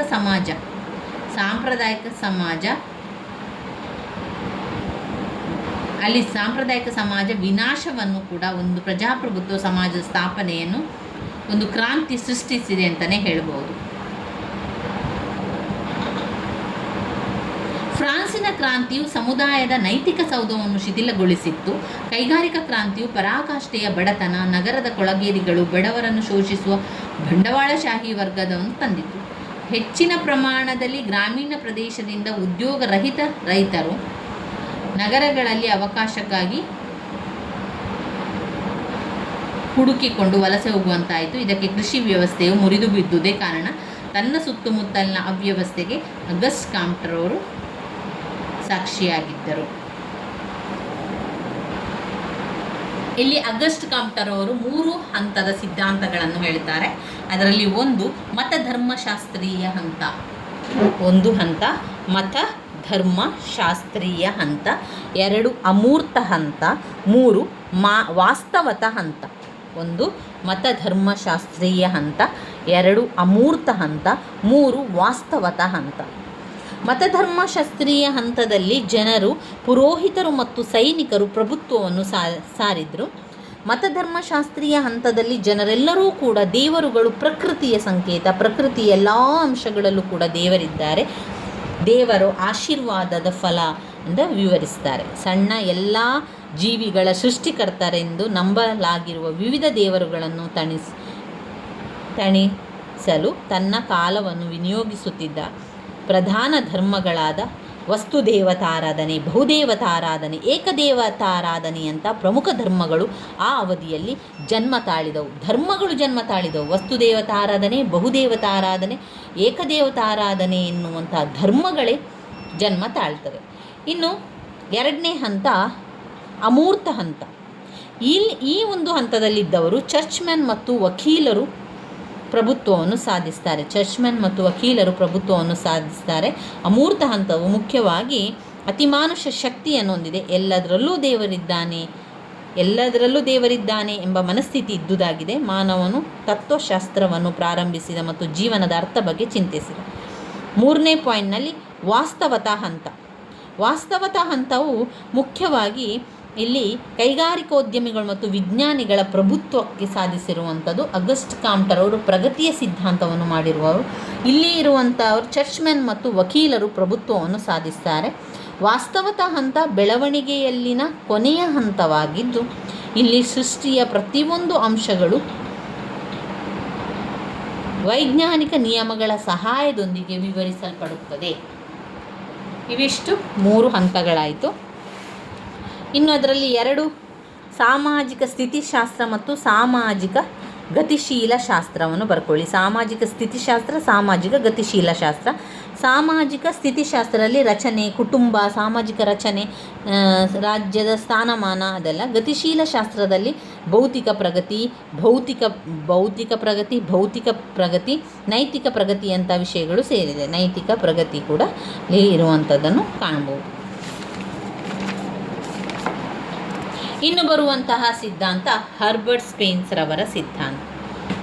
ಹರ್ಬರ್ಟ್ ಸ್ಪೆನ್ಸರ್ ಅವರು ಮತ್ತೊಬ್ಬ ಬ್ರಿಟಿಷ್ ಸಮಾಜಶಾಸ್ತ್ರಜ್ಞರು. ಹರ್ಬರ್ಟ್ ಸ್ಪೆನ್ಸರ್ ಅವರು ದಿ ಸ್ಟಡಿ ಆಫ್ ಸೋಷಿಯಾಲಜಿ ಎಂಬ ತಮ್ಮ ಪ್ರಥಮ ಗ್ರಂಥದಲ್ಲಿ ಯಾವುದೇ ಹಿಂಜರಿಕೆ ಇಲ್ಲದೆ ಸಮಾಜಶಾಸ್ತ್ರ ಎಂಬ ಪದವನ್ನು ಸ್ಪೆನ್ಸರ್ ಅಳವಡಿಸಿಕೊಂಡರು. ಸಮಾಜಗಳ ವಿಜ್ಞಾನವಾಗಿ ಹೊಸ ವಿಚಾರವನ್ನು ಅವರು ವ್ಯಾಖ್ಯಾನಿಸಿದ್ದಾರೆ. ಅದರಲ್ಲಿ ಕುಟುಂಬ, ರಾಜಕೀಯ, ಧರ್ಮ, ಸಾಮಾಜಿಕ ನಿಯಂತ್ರಣ, ಉದ್ಯಮ, ಅಧ್ಯಯನ ಸಮಾಜಶಾಸ್ತ್ರ ವಸ್ತು ವಿಷಯ ಅಂತಾಗಿದೆ ಎಂದು ಸ್ಪೆನ್ಸರ್ ಅವರು ಸ್ಪಷ್ಟವಾಗಿ ಇಲ್ಲಿ ನಮಗೆ ವಿವರಿಸ್ತಾರೆ. ಅವರ ಹಂತಗಳೇನು ಅಂತ ನೋಡುವ. 3 ಹಂತಗಳನ್ನು ಅವರು ಕೂಡ ಕೊಟ್ಟಿರುವಂಥದ್ದು. ಅವರ ಹಂತಗಳಲ್ಲಿ ಹರ್ಬರ್ಟ್ ಸ್ಪೆನ್ಸರ್ ಅವರು ಬ್ರಿಟಿಷ್ ಸಮಾಜಶಾಸ್ತ್ರಜ್ಞರು. ಇವರು 3 ಮುಖ್ಯವಾದ ಸಿದ್ಧಾಂತವನ್ನು ಹೇಳಿದರು. ಜೈವಿಕ ಸಾದೃಶ್ಯತೆ, ವಿಕಾಸಾತ್ಮಕ ಸಿದ್ಧಾಂತ, ಸಾಮಾಜಿಕ ಡಾರ್ವಿನ್ವಾದ. ಜೈವಿಕ ಸಾದೃಶ್ಯತೆ, ವಿಕಾಸಾತ್ಮಕ ಸಿದ್ಧಾಂತ, ಸಾಮಾಜಿಕ ಡಾರ್ವಿನ್ವಾದ ಮುಖ್ಯವಾದ 3 ವಿಚಾರಗಳ ಬಗ್ಗೆ ಹೇಳಿದರು. ಅಷ್ಟೇ ಅಲ್ಲದೆ ರಾಜ್ಯದ ಅಭಿವೃದ್ಧಿಯ ಮೂಲಕ ಸಮಾಜದ ವಿಕಾಸವನ್ನು ಸ್ಪೆನ್ಸರ್ ಅವರು ಗುರುತಿಸ್ತಾರೆ. ಒಂದು ಸೈನಿಕ ರಾಜ್ಯದ ಬಗ್ಗೆ, ಕೈಗಾರಿಕಾ ರಾಜ್ಯದ ಬಗ್ಗೆ ಮತ್ತು ನೈತಿಕ ರಾಜ್ಯಗಳ ಬಗ್ಗೆ. ಇನ್ನು ಬರುವಂಥದ್ದು ಎಮಿಲಿ ಡರ್ಕಿಮ್ ಅವರ ಆತ್ಮಹತ್ಯೆಯ ಸಿದ್ಧಾಂತ. ಎಮಿಲಿ ಡರ್ಕಿಮ್ ಅವರು ಫ್ರಾನ್ಸಿನ ಸಮಾಜಶಾಸ್ತ್ರಜ್ಞರು. ಅವರು ಆಧುನಿಕ ಸಮಾಜಶಾಸ್ತ್ರದ ಮೂಲ ಪಿತಾಮಹ ಎಂದು ಕರೆಯುತ್ತಾರೆ. ಆಧುನಿಕ ಸಮಾಜಶಾಸ್ತ್ರದ ಮೂಲ ಪಿತಾಮಹ ಎಮಿಲಿ ಡರ್ಕಿಮ್ ಎಂದು ಕರೆಯುತ್ತಾರೆ. ಅವರು the rules of sociological method ಎಂಬ ಡರ್ಕಿಮ್ ಅವರ ಗ್ರಂಥವು ಸಮಾಜದ ಅಧ್ಯಯನಕ್ಕೆ ಅನುಸರಿಸುವ ವಿಧಾನದ ಪ್ರಾಮುಖ್ಯತೆಯನ್ನು ನಮಗೆಂದು ತಿಳಿಸ್ತದೆ. ಅವರ ಕೊಡುಗೆಗಳು ವಿಶಾಲವಾಗಿ 4 ಗುರಿಗಳನ್ನು ಹೊಂದಿದೆ. ಅವರ ಕೊಡುಗುವಂತಹ ವಿಚಾರ ಯಾವ ಗುರಿಯನ್ನು ಹೊಂದಿದೆ? 1. ಸಮೂಹ ವಾಸ್ತವತೆಯ ಅಧ್ಯಯನದ ಮೂಲಕ ಸಮಾಜಶಾಸ್ತ್ರದ ವಸ್ತು ವಿಷಯವನ್ನು ವ್ಯಾಖ್ಯಾನಿಸುವುದು. ಸಮೂಹ ವಾಸ್ತವತೆಯ ಅಧ್ಯಯನದ ಮೂಲಕ ಸಮಾಜಶಾಸ್ತ್ರದ ವಸ್ತು ವಿಷಯವನ್ನು ವ್ಯಾಖ್ಯಾನಿಸುವುದು. 2. ಸಾಮಾಜಿಕ ವಾಸ್ತವಾಂಶಗಳ ಅಧ್ಯಯನವು ಸಮಾಜಶಾಸ್ತ್ರದ ವಸ್ತು ವಿಷಯವಾಗಿದೆ. ಸಾಮಾಜಿಕ ವಾಸ್ತವಾಂಶಗಳ ಅಧ್ಯಯನವು ಸಮಾಜಶಾಸ್ತ್ರದ ವಸ್ತು ವಿಷಯವಾಗಿದೆ. 3. ಅವಲೋಕನ ಶಕ್ತಿಯ ಮೇಲೆ ಸಮಾಜದ ಅಧ್ಯಯನ. ಸಮಾಜಗಳ ವರ್ಗೀಕರಣವು ಅವುಗಳ ರಚನೆ ಮತ್ತು ಸಂಕೀರ್ಣತೆಯ ಆಧಾರದ ಮೇಲೆ ಆಗಿದೆ. ಸಮಾಜಗಳ ವರ್ಗೀಕರಣವು ಅವುಗಳ ರಚನೆ ಮತ್ತು ಸಂಕೀರ್ಣತೆಯ ಆಧಾರ ಮೇಲೆ ಆಗಿದೆ.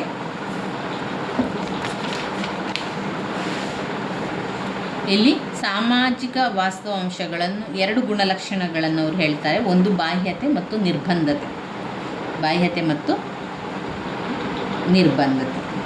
ಆತ್ಮಹತ್ಯೆಯ ಸಿದ್ಧಾಂತವನ್ನು ಪ್ರತಿಪಾದಿಸಿದವರು ಡರ್ಕಿಮ್ ಅವರು. ಅದರಲ್ಲಿ ಮುಖ್ಯವಾದ ಪಾಯಿಂಟ್ಸ್ಗಳು: ಸ್ವಾಭಿಮಾನದ ಆತ್ಮಹತ್ಯೆ, ಪರಹಿತ ಆತ್ಮಹತ್ಯೆ, ವೈಪರೀತ್ಯ ಆತ್ಮಹತ್ಯೆ. 3 ಪಾಯಿಂಟ್ಸ್ಗಳಿರುವಂಥದ್ದು. ಸ್ವಾಭಿಮಾನದ ಆತ್ಮಹತ್ಯೆ, ಪರಹಿತ ಆತ್ಮಹತ್ಯೆ, ವೈಪರೀತ್ಯ ಆತ್ಮಹತ್ಯೆ. ಸ್ವಾಭಿಮಾನದ ಆತ್ಮಹತ್ಯೆ ಎನ್ನುವಂಥದ್ದು ಸ್ವಾರ್ಥಪರತೆಯ ಫಲಿತಾಂಶ. ಕೆಲವು ಜನರು ಏಕಾಂಗಿಯಾಗಿರ್ತಾರೆ. ಅವರಿಗೆ ಸ್ನೇಹಿತರಿರುವುದಿಲ್ಲ, ಕುಟುಂಬದ ಬಂಧನಗಳಿರುವುದಿಲ್ಲ. ಅವರಿಗೆ ಆಶಾಭಂಗ ಉಂಟಾದಾಗ ಆತ್ಮಹತ್ಯೆ ಮಾಡಿಕೊಳ್ಳುತ್ತಾರೆ. ಈ ನಿರ್ಧಾರದಿಂದ ಹಿಂಬರಲು ಅವರಿಗೆ ಯಾವುದೇ ಸಾಮಾಜಿಕ ಬಂಧನಗಳಿರುವುದಿಲ್ಲ.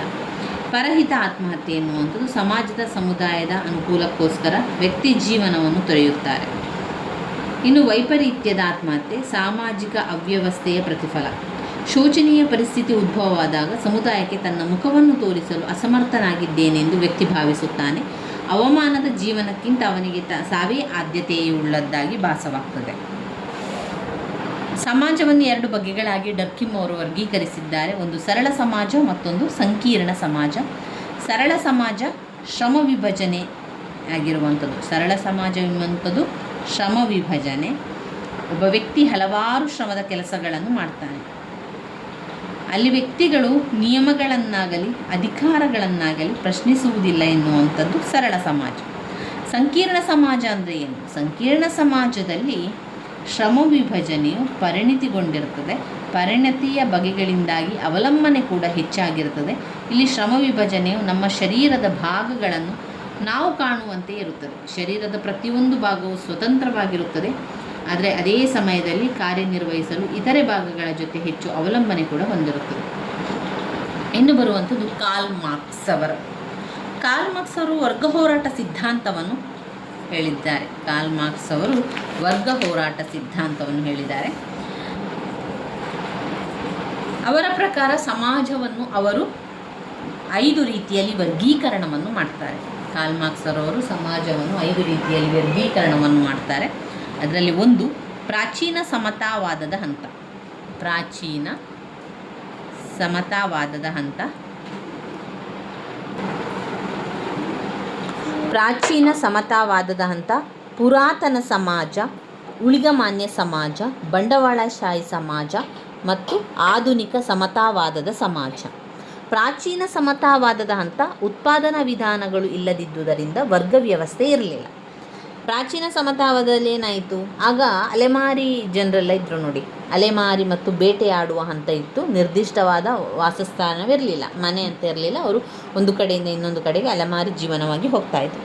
ಎರಡನೆಯದಲ್ಲಿ ಪುರಾತನ ಸಮಾಜ. ಅಲ್ಲಿ ಭೂಮಿಯನ್ನು ಉಳುಮೆಯನ್ನು ಮಾಡ್ತಾಯಿದ್ರು.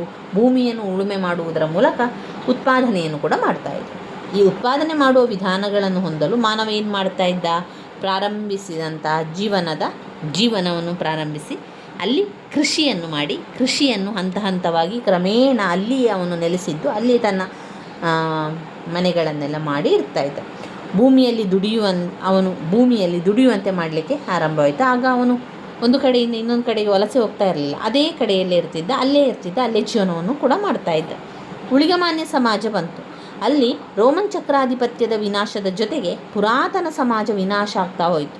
ಕೃಷಿಯು ಮತ್ತೊಮ್ಮೆ ಗ್ರಾಮೀಣ ಆರ್ಥಿಕತೆಯ ಮೂಲಾಧಾರವಾಗಿ ಕೂಡ ಬಂತು.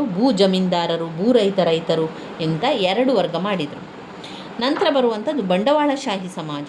ಕೃಷಿಯನ್ನು ದುರ್ಬಲವನ್ನುಗೊಳಿಸಿದಂತಹ ಕೈಗಾರಿಕಾ ಕ್ರಾಂತಿಯು ಔದ್ಯಮಿಕ ವ್ಯವಸ್ಥೆಗೆ ದಾರಿ ಮಾಡಿಕೊಟ್ಟಿತು. ಈ ಹಂತವು ಬಂಡವಾಳಶಾಹಿ ಮತ್ತು ದುಡಿಯುವ ವರ್ಗದವರನ್ನು ಮತ್ತು ಹೊಂದಿರುವವರು ಮತ್ತು ಹೊಂದಿಲ್ಲದಿರುವವರು ಉಗಮಗೊಳ್ತಾರೆ. ಇಲ್ಲಿ ದುರ್ಬಲ ವರ್ಗಗಳ ಶೋಷಣೆಯು ಹೆಚ್ಚಿನ ಪ್ರಮಾಣದಲ್ಲಿ ಆಗ್ತಾಯಿತ್ತು.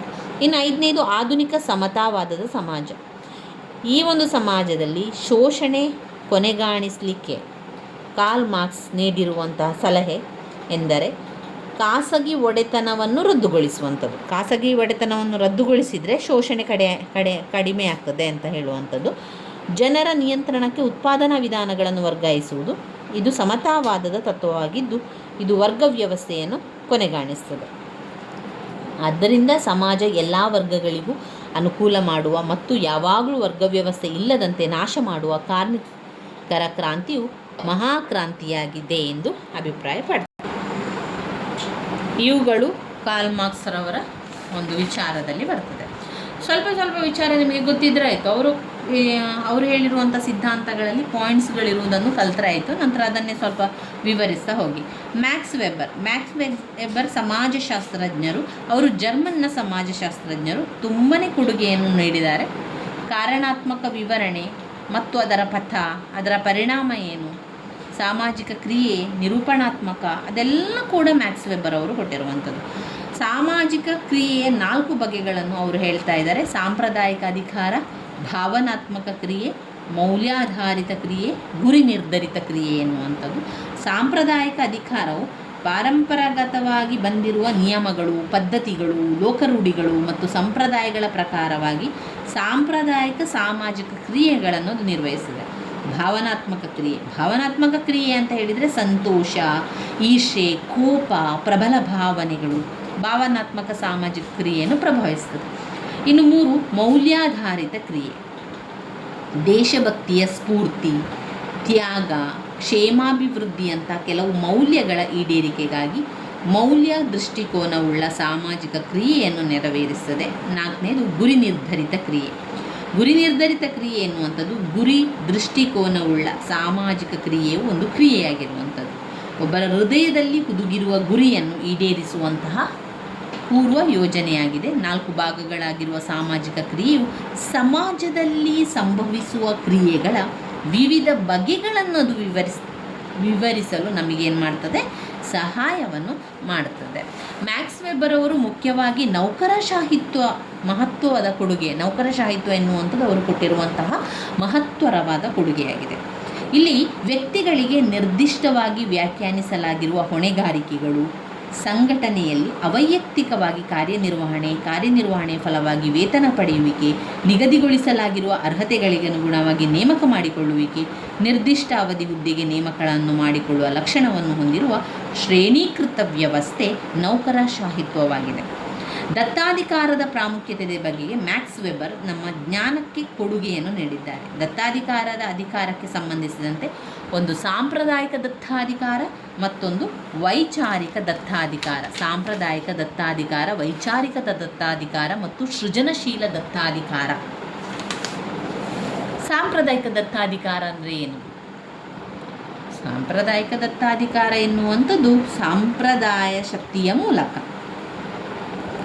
ಕಾನೂನು ಸಮ್ಮತವಾಗಿಸುವಿಕೆಯ ಅಧಿಕಾರ ಸಾಂಪ್ರದಾಯಿಕ ದತ್ತಾಧಿಕಾರ. ಒಬ್ಬ ರಾಜ ಆನುವಂಶಿಕವಾಗಿ ತಂದೆಯ ಉತ್ತರಾಧಿಕಾರಿಯಾಗ್ತಾ ಹೋಗ್ತಾನಲ್ವ, ಅದು ಸಾಂಪ್ರದಾಯಿಕವಾಗಿ ಸಿಕ್ಕುವಂಥ ದತ್ತಾಧಿಕಾರ. ಒಬ್ಬ ರಾಜನ ನಂತರ ಅವನ ಮಗ, ಅವನ ನಂತರ ಅವನ ಮಗ, ಅವನ ನಂತರ ಅವನ ಮಗ, ಈ ರೀತಿಯಾಗಿ ರಾಜನ ಒಂದು ಸ್ಥಾನಮಾನ ಸಿಗುವಂಥದ್ದಿದೆಯಲ್ಲ, ಅದು ಸಾಂಪ್ರದಾಯಿಕವಾಗಿ ಸಿಕ್ಕುವಂಥ ದತ್ತಾಧಿಕಾರ.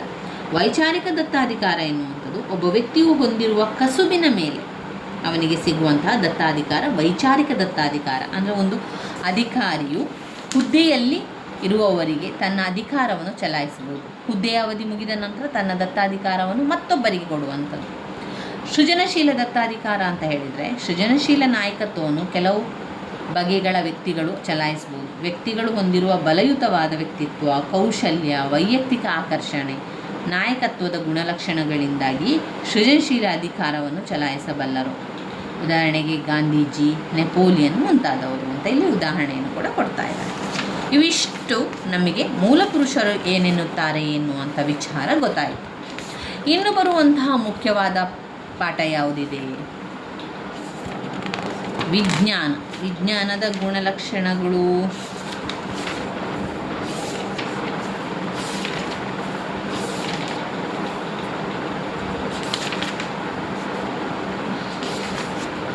ಮುಖ್ಯವಾದ ಪಾಠಗಳನ್ನಷ್ಟೇ ನಾವು ನೋಡಿದರೆ ಸಾಕು, ಎಲ್ಲ ಕೂಡ ನೋಡಿಕೊಳ್ಳುವಂಥದ್ದು ಬೇಡ. ಕೆಲವು ಮುಖ್ಯವಾದ ವಿಚಾರಗಳನ್ನು ನೋಡ್ತಾ ನಾವು ತಿಳಿತಾ ಹೋಗುವ. ಇಲ್ಲಿ ಸಮಾಜಶಾಸ್ತ್ರ ಮತ್ತು ರಾಜ್ಯಶಾಸ್ತ್ರದ ನಡುವಿನ ವ್ಯತ್ಯಾಸಗಳನ್ನು ಕೇಳಿದ್ದಾರೆ. ಸಮಾಜಶಾಸ್ತ್ರ ಅಂದರೆ ಏನು ಮತ್ತು ರಾಜ್ಯಶಾಸ್ತ್ರ ಏನು ಅಂತ ನಾವು ಬರಿತಾ ಹೋಗಬೇಕು. ಆಮೇಲೆ ಸಲಹೆಗಳು ಮತ್ತು ಸೂಚನೆಗಳನ್ನು ಎರಡನ್ನೂ ಕೂಡ ತಿಳಿಸುವಂಥದ್ದು. ಸಾಮಾಜಿಕ ವಿಜ್ಞಾನಗಳ ಕ್ಷೇತ್ರದಲ್ಲಿ ಸಮಾಜಶಾಸ್ತ್ರದೊಂದಿಗೆ ನಿಕಟ ಸಂಬಂಧವನ್ನು ಹೊಂದಿರುವ ಮತ್ತೊಂದು ಸಾಮಾಜಿಕ ವಿಜ್ಞಾನ ಅಂತ ಹೇಳಿದರೆ ಅದು ರಾಜ್ಯಶಾಸ್ತ್ರ. ಸಮಾಜಶಾಸ್ತ್ರ ರಾಜ್ಯಶಾಸ್ತ್ರದೊಂದಿಗೆ ಹೊಂದಿರುವ ನಿಕಟ ಸಂಬಂಧವನ್ನು ಇಲ್ಲಿ ಹೇಳ್ತಾ ಇರುವಂಥದ್ದು. ಅಂದರೆ ಸಮಾಜಶಾಸ್ತ್ರ ಮತ್ತು ಆಧುನಿಕ ರಾಜಕೀಯ ಸಿದ್ಧಾಂತದ ಮಹತ್ವ ವಿಷಯ ಅಂತ ಹೇಳಿದರೆ, ಕಳೆದ 30 ವರ್ಷಗಳಲ್ಲಿ ಅಭಿವೃದ್ಧಿ ಸಾಲಿನ ಜೊತೆ ರಾಜಕೀಯ ಸಿದ್ಧಾಂತದಲ್ಲಿ ಸಂಭವಿಸಿರುವಂತಹ ಬದಲಾವಣೆಗಳು ಸಮಾಜಶಾಸ್ತ್ರ ನೀಡಿರುವ ಸಲಹೆಗಳಾಗಿವೆ ಹಾಗೂ ಸೂಚನೆಗಳಾಗಿದೆ.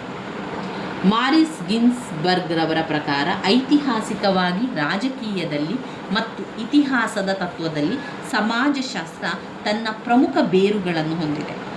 ಫ್ರಾಂಕ್ಲಿನ್ ಹೆನ್ರಿ ಗಿಡ್ಡಿಂಗ್ಸ್ ಅವರ ಮಾತುಗಳಲ್ಲಿ ಹೇಳುವುದಾದರೆ, ನ್ಯೂಟನ್ ರವರ ಚಲನೆಯ ನಿಯಮಗಳನ್ನು ಯಾರು ಕಲಿತಿಲ್ಲವೋ ಅಂತಹವರಿಗೆ ಖಗೋಳಶಾಸ್ತ್ರ ಅಥವಾ ಜ್ವರ ಮಾಪನ ಪರಿವರ್ತಕದ ಬಗೆಗೆ ಬೋಧಿಸದಂತೆ, ಸಮಾಜಶಾಸ್ತ್ರದ ಪ್ರಾಥಮಿಕ ತತ್ವಗಳನ್ನು ಯಾರು ಕಲಿತಿಲ್ಲವೋ ಅಂತಹ ವ್ಯಕ್ತಿಗಳಿಗೆ ರಾಜ್ಯದ ಸಿದ್ಧಾಂತವನ್ನು ಬೋಧಿಸಿದಂತಾಗುತ್ತದೆ.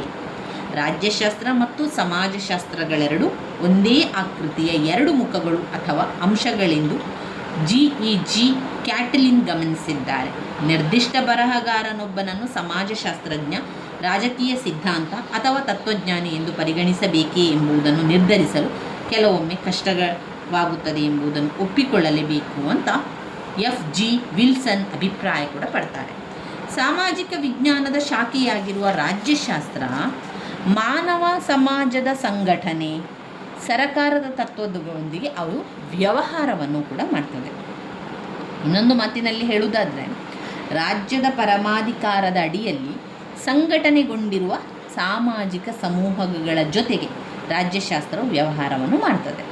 ಸಮಾಜಶಾಸ್ತ್ರೀಯ ಹಿನ್ನೆಲೆ ಇಲ್ಲದ ರಾಜ್ಯಶಾಸ್ತ್ರದ ಅಧ್ಯಯನವು ಅಪೂರ್ಣವಾಗ್ತದೆ.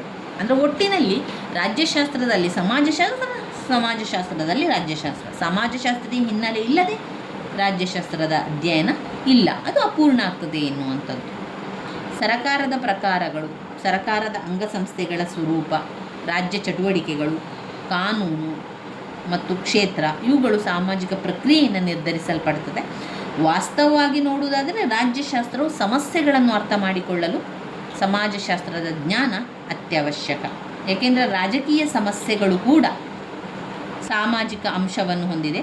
ಇದೇ ರೀತಿಯಲ್ಲಿ ಸಮಾಜಶಾಸ್ತ್ರವು ಕೂಡ ತನ್ನ ನಿರ್ಣಯಗಳಿಗಾಗಿ ರಾಜ್ಯಶಾಸ್ತ್ರದ ಮೇಲೆ ಅವಲಂಬನೆಯನ್ನು ಹೊಂದಿದೆ. ಒಟ್ಟಾರೆ ಸಮಾಜದ ಪೂರ್ಣ ಅಧ್ಯಯನಕ್ಕೆ ಸಮಾಜದ ರಾಜಕೀಯ ಜೀವನದ ವಿಶೇಷ ಅಧ್ಯಯನ ಅತ್ಯವಶ್ಯಕ. ಸಮಾಜದ ಮೇಲೆ ರಾಜ್ಯದ ಕಾನೂನುಗಳು ಅಗಾಧ ಪ್ರಭಾವವನ್ನುಂಟು ಮಾಡುತ್ತದೆ. ಕಾನೂನಿನ ಸಾಧನದ ಮೂಲಕವೇ ಸರಕಾರ ಸಮಾಜದಲ್ಲಿ ಬದಲಾವಣೆ ಕೂಡ ತರ್ತದೆ ಹಾಗೂ ಸಮಾಜವನ್ನು ಮೊದಲಿನ ಸ್ಥಿತಿಗಿಂತ ಉತ್ತಮ ಸ್ಥಿತಿಗೆ ಅದು ತರ್ತದೆ. ಆದರೆ ಕಾನೂನುಗಳನ್ನು ಮಾಡುವಾಗ ರಾಜ್ಯದಲ್ಲಿರುವ ನೈತಿಕ ನಿಯಮಗಳನ್ನು, ಸಂಪ್ರದಾಯಗಳನ್ನು, ಪದ್ಧತಿಗಳನ್ನು ಗಮನದಲ್ಲಿಟ್ಟುಕೊಳ್ಳುವುದು ಅತ್ಯವಶ್ಯಕ.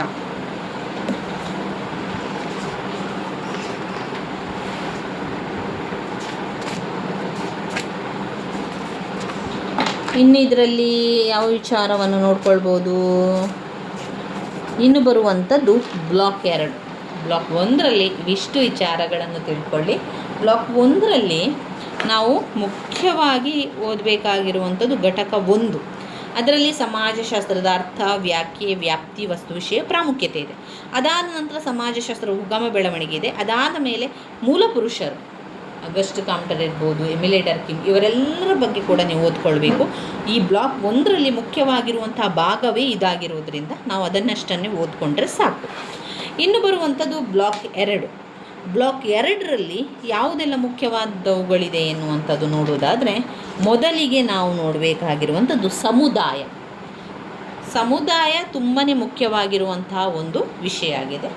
ಸಮುದಾಯ ಅಂದರೆ ಏನು ಮತ್ತು ಸಮುದಾಯದ ಗುಣಲಕ್ಷಣಗಳೇನು ಎನ್ನುವಂಥದ್ದು ಹಲವು ಬಾರಿ ಪ್ರಶ್ನೆ ಪತ್ರಿಕೆಯಲ್ಲಿ ಬಂದಿರುವಂತಹ ಪ್ರಶ್ನೆ, ಹಳೆಯ ಪ್ರಶ್ನೆ ಪತ್ರಿಕೆಯಲ್ಲಿ ಬಂದಿರುವಂತಹ ಪ್ರಶ್ನೆ.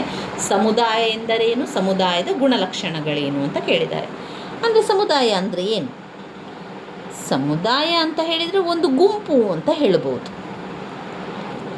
ನಮ್ಮ ಒಂದು ಬೇರೆ ಬೇರೆ ಪ್ರದೇಶದಲ್ಲಿ ಅವರವರ ಗುಂಪು, ಅದು ಸಮುದಾಯ ಆಗಿರ್ತದೆ. ಇಲ್ಲಿ ಕಿಂಗ್ಸ್ಲೆ ಡೇವಿಸ್ ಅವರು ಏನು ಹೇಳ್ತಾ ಇದ್ದಾರೆ?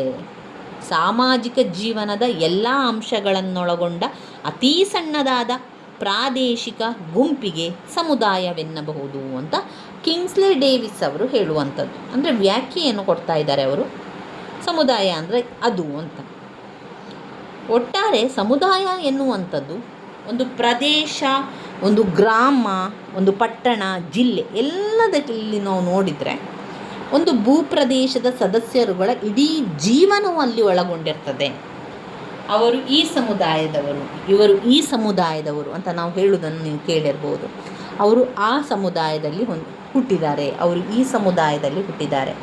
ಆಯಾಯ ಪ್ರದೇಶಕ್ಕೆ ಹೊಂದಿಕೊಂಡು ಅವರು ಅಲ್ಲಿ ಜನಿಸಿರುವಂಥದ್ದು, ಅವರು ಅಲ್ಲಿ ಜೀವನವನ್ನು ಮಾಡ್ತಾ ಇರುವಂಥದ್ದು ಸಮುದಾಯ.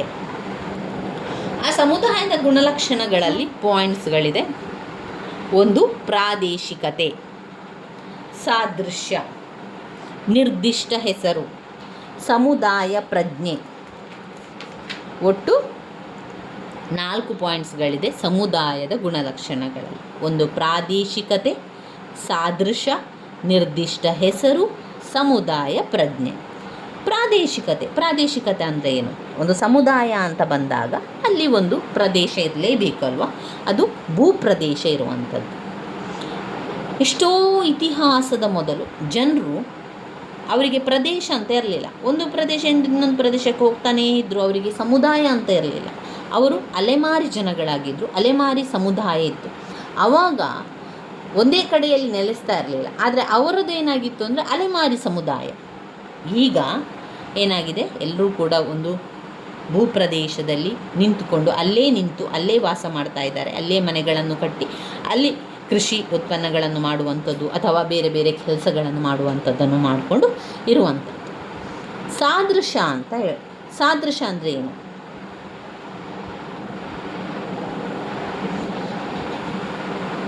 ಮೂಲಭೂತ ಸನ್ನಿವೇಶಗಳನ್ನು ಹಂಚಿಕೊಳ್ತಾ ಒಂದೆಡೆ ವಾಸ ಮಾಡುವಂತಹ ಗುಂಪನ್ನೇನು ಹೇಳ್ತೇವೆ? ಸಮುದಾಯ ಅಂತ ಹೇಳ್ತೇವೆ.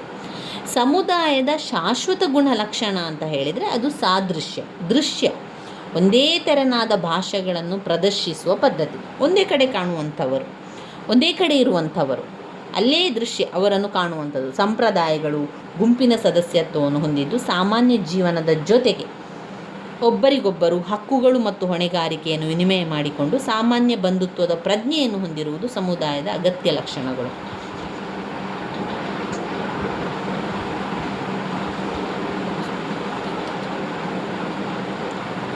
ನಿರ್ದಿಷ್ಟ ಹೆಸರು. ತನ್ನ ಗುರುತನ್ನು ಹೊಂದಲು ಪ್ರತಿಯೊಂದು ಸಮುದಾಯವು ತನ್ನದೇ ಆದ ಹೆಸರನ್ನು ಹೊಂದಿರುತ್ತದೆ. ಗುರುತು ಹಚ್ಚಿಕೊಳ್ಳುವಿಕೆ ಸಮುದಾಯದ ತಿರುಳಾಗಿದೆ. ಉಮ್ಲಿ ಅವರ ಮಾತುಗಳಲ್ಲಿ ಹೇಳುವುದಾದರೆ ವ್ಯಕ್ತಿತ್ವದ ಗುರುತಿಸುವಿಕೆಯು ಸತ್ಯಾಂಶದ ಗುರುತಿಸುವಿಕೆ. ಅಂದರೆ ಹೆಸರು ಇರಬೇಕು. ಒಂದು ಸಮುದಾಯಕ್ಕೆ ಒಂದು ಹೆಸರಿದ್ದಾಗ ಮಾತ್ರ ನಾವು ಗುರುತಿಸಲಿಕ್ಕೆ ಸಾಧ್ಯ. ಯಾವುದೇ ಒಂದು ಜನರ ಬಗ್ಗೆ ಇರ್ಬೋದು, ಒಂದು ಸಮುದಾಯ ಇರ್ಬೋದು, ಒಂದು ವಸ್ತು ಇರ್ಬೋದು, ಅದಕ್ಕೆ ಒಂದು ಹೆಸರಿದ್ದಾಗ ಮಾತ್ರ ಅದನ್ನು ಹೇಳಿಕೊಳ್ಳಿಕ್ಕೆ, ಅದನ್ನು ಗುರುತಿಸಲಿಕ್ಕೆ ನಮಗೆ ಸಾಧ್ಯ ಆಗ್ತದೆ. ಅದೇ ರೀತಿ ಸಮುದಾಯದಲ್ಲಿ ನಿರ್ದಿಷ್ಟ ಹೆಸರು ಇರಬೇಕು. ಇನ್ನು ಸಮುದಾಯದ ಪ್ರಜ್ಞೆ. ಸಮುದಾಯದ ಗುಣಲಕ್ಷಣಗಳಲ್ಲಿ ಮುಖ್ಯವಾದಂತಹ ಒಂದು ಗುಣಲಕ್ಷಣ ಕೂಡ ಸಮುದಾಯದ ಪ್ರಜ್ಞೆ. ಒಂದು ಸಮುದಾಯವನ್ನು ಸೃಷ್ಟಿಸಲು ಪ್ರಾದೇಶಿಕತೆ ಬೇಕು, ಸಾದೃಶ್ಯ ಬೇಕು, ನಿರ್ದಿಷ್ಟ ಹೆಸರು ಬೇಕು. ಇದು ಮಾತ್ರ ಸಾಕಾಗುವುದಿಲ್ಲ. ಸಾಮಾನ್ಯವಾಗಿ ಒಂದು ಪ್ರದೇಶದಲ್ಲಿ ವಾಸಿಸುವ ಗುಂಪನ್ನು ಸಮುದಾಯ ಅಂತ ಕರೀತೇವೆ. ಸಾಮಾನ್ಯವಾಗಿ ವಾಸ ಮಾಡುವ ಮತ್ತು ಜೀವನವನ್ನು ಹಂಚಿಕೊಳ್ಳುವ ಅರಿವು ಅಗತ್ಯ. ಸಮುದಾಯವು ಒಗ್ಗಟ್ಟಿಗೆ ಹೆಚ್ಚಿನ ಮಹತ್ವವನ್ನು ಕೂಡ ನೀಡ್ತದೆ. ಒಗ್ಗಟ್ಟಿಗೆ ಪ್ರಾದೇಶಿಕ ಅಂಶಗಳಿಗೆ ಒತ್ತನ್ನು ನೀಡದೆ ಅದೇನು ಮಾಡ್ತದೆ? ಸಾಮಾನ್ಯವಾಗಿ ವಾಸಿಸುವ ಪ್ರತಿಫಲವಾಗಿದೆ. ವ್ಯಕ್ತಿಗಳು ಒಟ್ಟಾಗಿ ಇರುವಿಕೆಯ ಮನೋಭಾವನೆಯನ್ನು ಬೆಳೆಸಿಕೊಳ್ತಾರೆ. ಇವಿಷ್ಟು ಸಮುದಾಯ ಮತ್ತು ಸಮುದಾಯದ ಲಕ್ಷಣಗಳಲ್ಲಿ ಬರುವಂಥ ವಿಚಾರಗಳಾಗಿದೆ. ಇನ್ನು ನಾವು ಓದುವಂತಹ ಮುಖ್ಯವಾದ ಪ್ರಶ್ನೆ ಯಾವುದಿದೆ? ಇನ್ನು ಇದರಲ್ಲಿ ಟಾಲ್ಕಟ್ ಪರ್ಸನ್ ಅವರ ಬಗ್ಗೆ ಇದೆ ನೋಡಿ. ಟಾಲ್ಕಟ್ ಪರ್ಸನ್ ಅವರ ಬಗ್ಗೆ ಪ್ರಶ್ನೆ ಪತ್ರಿಕೆಯಲ್ಲಿ ಕೇಳಿದ್ದಾರೆ. ಏನೆಲ್ಲ ವಿಚಾರಗಳನ್ನು ಅವರು ನಮಗೆ ತಿಳಿಸಿದ್ದಾರೆ, ಯಾವ ವಿಚಾರಗಳನ್ನೆಲ್ಲ ಅವರು ನಮಗೆ ತಿಳಿಸಿದ್ದಾರೆ ಎನ್ನುವಂಥದ್ದನ್ನು ನೋಡ್ತಾ ಹೋಗೋಣ. ಸಾಮಾಜಿಕ ವ್ಯವಸ್ಥೆಯಾಗಿ ಸಮಾಜ ನಮ್ಮ ತಿಳುವಳಿಕೆಗೆ ಅಮೇರಿಕ ಸಮಾಜಶಾಸ್ತ್ರಜ್ಞರಾದ ಟಾಲ್ಕಟ್ ಪರ್ಸನ್ ಅವರು ಕೊಡುಗೆ ನೀಡಿದ್ದಾರೆ. ಟಾಲ್ಕಟ್ ಪರ್ಸನ್ ಅವರು ಎಲ್ಲಿನ ಸಮಾಜಶಾಸ್ತ್ರಜ್ಞರು? ಅವರು ಅಮೇರಿಕಾದ ಸಮಾಜಶಾಸ್ತ್ರಜ್ಞರು. ಅವರು ನಮಗೆ ಅನೇಕ ಕೊಡುಗೆಗಳನ್ನು ಕೊಟ್ಟಿದ್ದಾರೆ.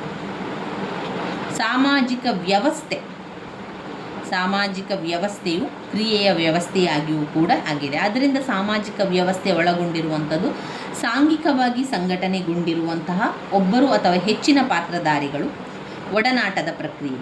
2, ಸಾಮಾಜಿಕ ಸನ್ನಿವೇಶದಲ್ಲಿ ವ್ಯಕ್ತಿಗಳು ಪರಸ್ಪರ ಪ್ರತಿಕ್ರಿಯಿಸುತ್ತಾರೆ ಮತ್ತು ನಿರ್ಧರಿಸಲಾಗಿರುವ ಗುರಿಗಳಿಗಾಗಿ ಮುಂದುವರಿಸಲಾಗ್ತದೆ. 1 ಒಡನಾಟದ ಒಂದು ಪ್ರಕ್ರಿಯೆ. 2 ಗುರಿಗಳಿಗಾಗಿ ಮುಂದುವರಿಸುವಂಥದ್ದು. 3 ಗುರಿಗಳನ್ನು ಸಾಧಿಸಲು ಅಥವಾ ಅದನ್ನು ಈಡೇರಿಸುವುದಕ್ಕಾಗಿ ಇರುವಂಥದ್ದು. ಟಾಲ್ಕಟ್ ಪರ್ಸನ್ ಅವರು ಸಾಮಾಜಿಕ ವ್ಯವಸ್ಥೆಯನ್ನೊಳಗೊಂಡ 4 ಉಪವ್ಯವಸ್ಥೆಗಳನ್ನು ಅವರು ಗುರುತಿಸ್ತಾರೆ. 4 ಉಪವ್ಯವಸ್ಥೆ. 1 ಸಾಮಾಜಿಕ ವ್ಯವಸ್ಥೆ, 1 ಸಾಂಸ್ಕೃತಿಕ ವ್ಯವಸ್ಥೆ, 3 ವ್ಯಕ್ತಿತ್ವ ವ್ಯವಸ್ಥೆ, 4 ಜೈವಿಕ ವ್ಯವಸ್ಥೆ. ಸಾಮಾಜಿಕ ವ್ಯವಸ್ಥೆ, ಸಾಂಸ್ಕೃತಿಕ ವ್ಯವಸ್ಥೆ, ವ್ಯಕ್ತಿತ್ವದ ವ್ಯವಸ್ಥೆ, ಜೈವಿಕ ವ್ಯವಸ್ಥೆ. ಸಾಮಾಜಿಕ ವ್ಯವಸ್ಥೆ ಎನ್ನುವಂಥದ್ದು ಸಮಾಜದ ಸದಸ್ಯರುಗಳ ಕನಿಷ್ಠ ಜೈವಿಕ ಮಾನಸಿಕ ಅಗತ್ಯಗಳನ್ನು ಸಮಾಜದ ಉಪವ್ಯವಸ್ಥೆ ಒದಗಿಸುತ್ತದೆ. ಕನಿಷ್ಠ ಸಂಖ್ಯೆಯ ಸದಸ್ಯರುಗಳು ತಮ್ಮ ಅವಶ್ಯಕ ಪಾತ್ರಗಳನ್ನು ಯಥೋಚಿತವಾಗಿ ಪರಿಣಾಮಕತ್ವದೊಂದಿಗೆ ನಿರ್ವಹಿಸಿದಲ್ಲಿ ಮಾತ್ರ ವ್ಯವಸ್ಥೆ ಕಾರ್ಯನಿರ್ವಹಿಸುತ್ತದೆ. ಸಾಂಸ್ಕೃತಿಕ ವ್ಯವಸ್ಥೆ ಇದು ನಂಬಿಕೆಗಳನ್ನು ಹೊರಹೊಮ್ಮುವ ಸಂಕೇತಗಳನ್ನು, ಮೌಲ್ಯಗಳನ್ನು, ಹೊಣೆಗಾರಿಕೆಗಳನ್ನು ಒಳಗೊಂಡಿದೆ. ಒಂದು ಮಟ್ಟವನ್ನು ಮುಂದುವರಿಸುವುದಕ್ಕಾಗಿ ಸಮಾಜದ ನಿಯಮಾತ್ಮಕ ವ್ಯವಸ್ಥೆಯನ್ನು ಕಾನೂನುಬದ್ಧಗೊಳಿಸುವುದು ಸಾಂಸ್ಕೃತಿಕ ವ್ಯವಸ್ಥೆಯ ಪ್ರಮುಖ ಕಾರ್ಯ. ಇನ್ನು ವ್ಯಕ್ತಿತ್ವ ವ್ಯವಸ್ಥೆ ಸಾಮಾಜಿಕ ಒಡನಾಟದ ಮಾದರಿಗಳಲ್ಲಿ ಭಾಗವಹಿಸುವುದಕ್ಕಾಗಿ ಸಾಮಾಜಿಕ ವ್ಯವಸ್ಥೆಯ ಒಬ್ಬ ಸದಸ್ಯನಾಗಿ ವ್ಯಕ್ತಿಯು ಸಾಂಸ್ಕೃತಿಕ ಮತ್ತು ಸಾಮಾಜಿಕ ಮೌಲ್ಯಗಳನ್ನು ಅಂತರ್ಗತಗೊಳಿಸುತ್ತಾನೆ. ಕಲಿಯುವಿಕೆ ಮತ್ತು ಅಭಿವೃದ್ಧಿ ಹೊಂದುವುದು ವ್ಯಕ್ತಿತ್ವ ವ್ಯವಸ್ಥೆಯ ಪ್ರಧಾನ ಕಾರ್ಯವಾಗಿದೆ.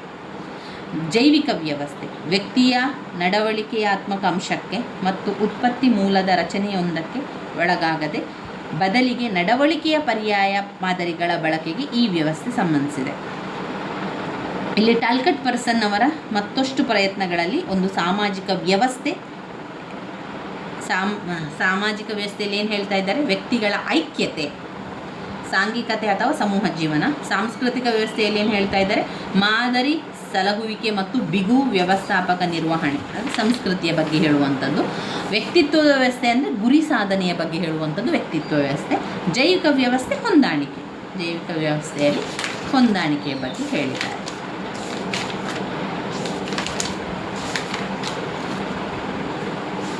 ಇನ್ನು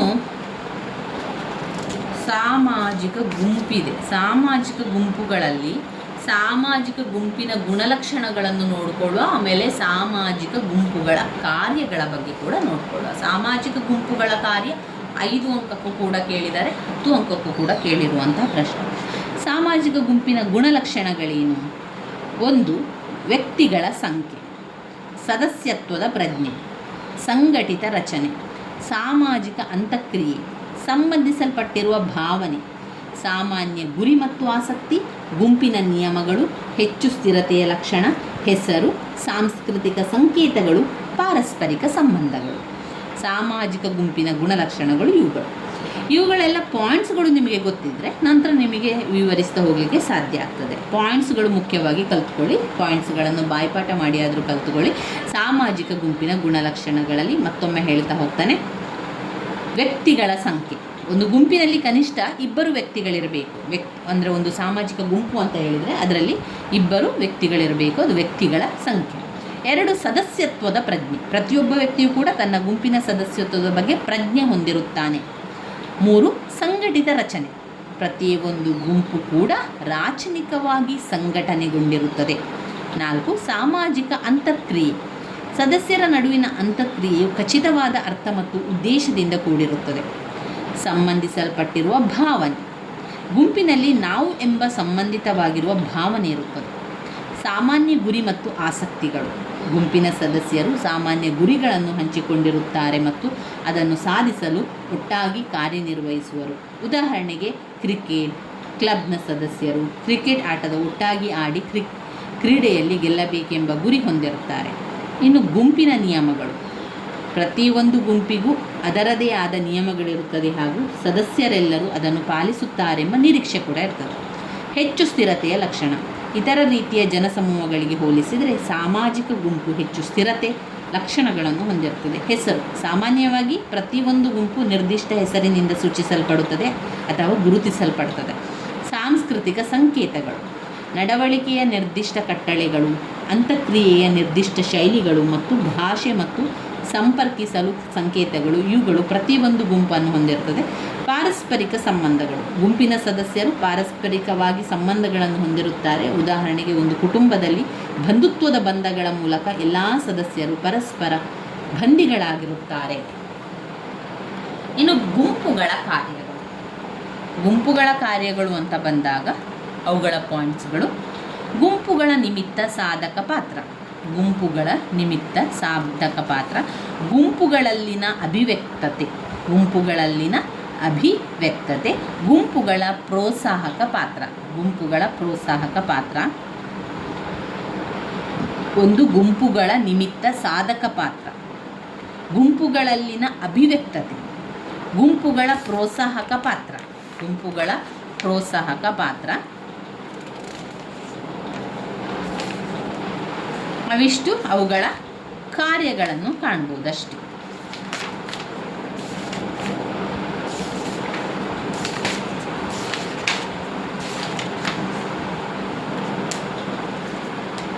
ಇನ್ನು ಬರುವಂಥದ್ದು ಆಧಾರ ಗುಂಪುಗಳು. ಆಧಾರ ಗುಂಪುಗಳಲ್ಲಿ ನಾವು ಓದ್ಕೊಳ್ಬೇಕಾಗಿರುವಂತಹ ಮುಖ್ಯವಾದ ಪಾಯಿಂಟ್ಸ್ಗಳಿಲ್ಲ. ಇನ್ನು ನೋಡುವಂಥದ್ದು ಅಂತಸ್ತು ಮತ್ತು ಪಾತ್ರ ವೆರಿ ವೆರಿ ಇಂಪಾರ್ಟೆಂಟ್ ಆಗಿರುವಂತಹ ಒಂದು ಟಾಪಿಕ್, ಒಂದು ವಿಷಯ ಅಂತ ಹೇಳಿದರೆ ಅದು ಅಂತಸ್ತು. ಅಂತಸ್ತು ಅಂತ ಬಂದಾಗ ಅದರಲ್ಲಿ ಎರಡು ಇದೆ. ಸಮಾಜಶಾಸ್ತ್ರದಲ್ಲಿ ಅಂತಸ್ತು ಎಂಬ ಪದ ಎರಡು ವಿಶಾಲ ಅರ್ಥವನ್ನು ಹೊಂದಿದೆ. ಒಂದು ಸಂಬಂಧ ಸೂಚಕ ಪದ ಅಂತಸ್ತು, ಮತ್ತೊಂದು ಸಹಯೋಗದ ಅಂತಸ್ತು.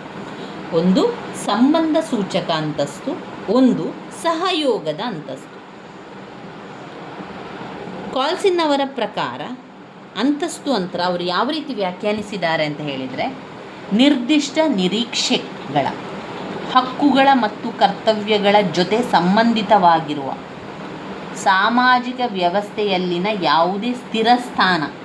ಆ ಅರ್ಥದಲ್ಲಿ ಅಂತಸ್ತು ಮತ್ತು ಪಾತ್ರ ಒಂದೇ ಆದರೂ ಕೂಡ ಪಾತ್ರ ಎಂಬ ಪದ ಹೆಚ್ಚು ಪ್ರಚಲಿತವಾಗಿದೆ. ಒಂದು ಸ್ಥಾನದೊಡನೆ ಸಂಬಂಧಿಸಿದಂತಹ ಸಕಾರಾತ್ಮಕ ಅಥವಾ ನೇತ್ಯಾತ್ಮಕ ಗೌರವ, ಪ್ರತಿಷ್ಠೆ, ಅಧಿಕಾರ ಇತ್ಯಾದಿ, ಅಥವಾ ಸಾಮಾಜಿಕ ಸ್ತರವಿನ್ಯಾಸದ ವ್ಯವಸ್ಥೆಯಲ್ಲಿನ ಯಾವುದೇ ವ್ಯಕ್ತಿ. ಸಮಾಜಶಾಸ್ತ್ರದಲ್ಲಿ ಅಂತಸ್ತು ಎಂಬ ಎರಡು ಪದ ವಿಶಾಲ ಅರ್ಥದಲ್ಲಿ ಹೊಂದಿದೆ. ಅದು ಸಂಬಂಧ ಸೂಚಕ ಪದ ಮತ್ತು ಸಹಯೋಗ ಅಂತಸ್ತು. ಸಂಬಂಧ ಸೂಚಕ ಪದ ಮತ್ತು ಸಹಯೋಗ ಅಂತಸ್ತು.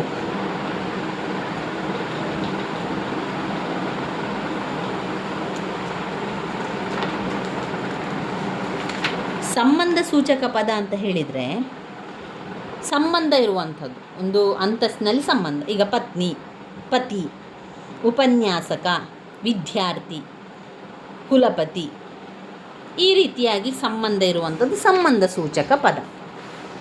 ಸಹಯೋಗದ ಅಂತಸ್ತು ಅಂದರೆ ಏನು ಬರ್ತದೆ? ಸಹಯೋಗದ ಅಂತಸ್ತಿನಲ್ಲಿ ಅಂತಸ್ತುಗಳು ಸಾಮಾಜಿಕ ವ್ಯವಸ್ಥೆಯಲ್ಲಿ ಕಾಣಬರುವ ಸ್ಥಾನಗಳಾದ್ದರಿಂದ ಅದನ್ನು ಹೊಂದಿರುವಂಥ ವ್ಯಕ್ತಿಗಳಿಗಿಂತ ಸ್ವತಂತ್ರವಾಗಿ ಅಸ್ತಿತ್ವದಲ್ಲಿರ್ಬೋದು. ರಾಜ ಸತ್ತಿರುವನು, ರಾಜ ದೀರ್ಘಕಾಲ ಬಾಳಲಿ ಎಂಬ ಹೇಳಿಕೆಗಳೆಲ್ಲ ಇದೆಯಲ್ಲ, ಅದು ಸಹಯೋಗದಿಂದ ಬರುವಂಥದ್ದು. ಸಾಮಾಜಿಕ ಅಂತಸ್ತು ಎಂಬುದನ್ನು ಹೆಚ್ಚು ನಿಷ್ಕೃಷ್ಟವಾಗಿ ಬಳಸಿದಾಗ ಅದೊಂದು ಸಾಮಾಜಿಕ ಸ್ತರವಿನ್ಯಾಸ ಸ್ವರೂಪದ್ದಾಗಿ ಸಾಮಾಜಿಕ ಸ್ಥಾನಗಳು ಕಾನೂನಾತ್ಮಕ, ರಾಜಕೀಯ, ಸಾಂಸ್ಕೃತಿಕ ಅಂಶಗಳನ್ನಾಧರಿಸಿ ಅಂತಸ್ತು ಗುಂಪುಗಳನ್ನು ಶ್ರೇಣೀಕರಿಸುತ್ತದೆ.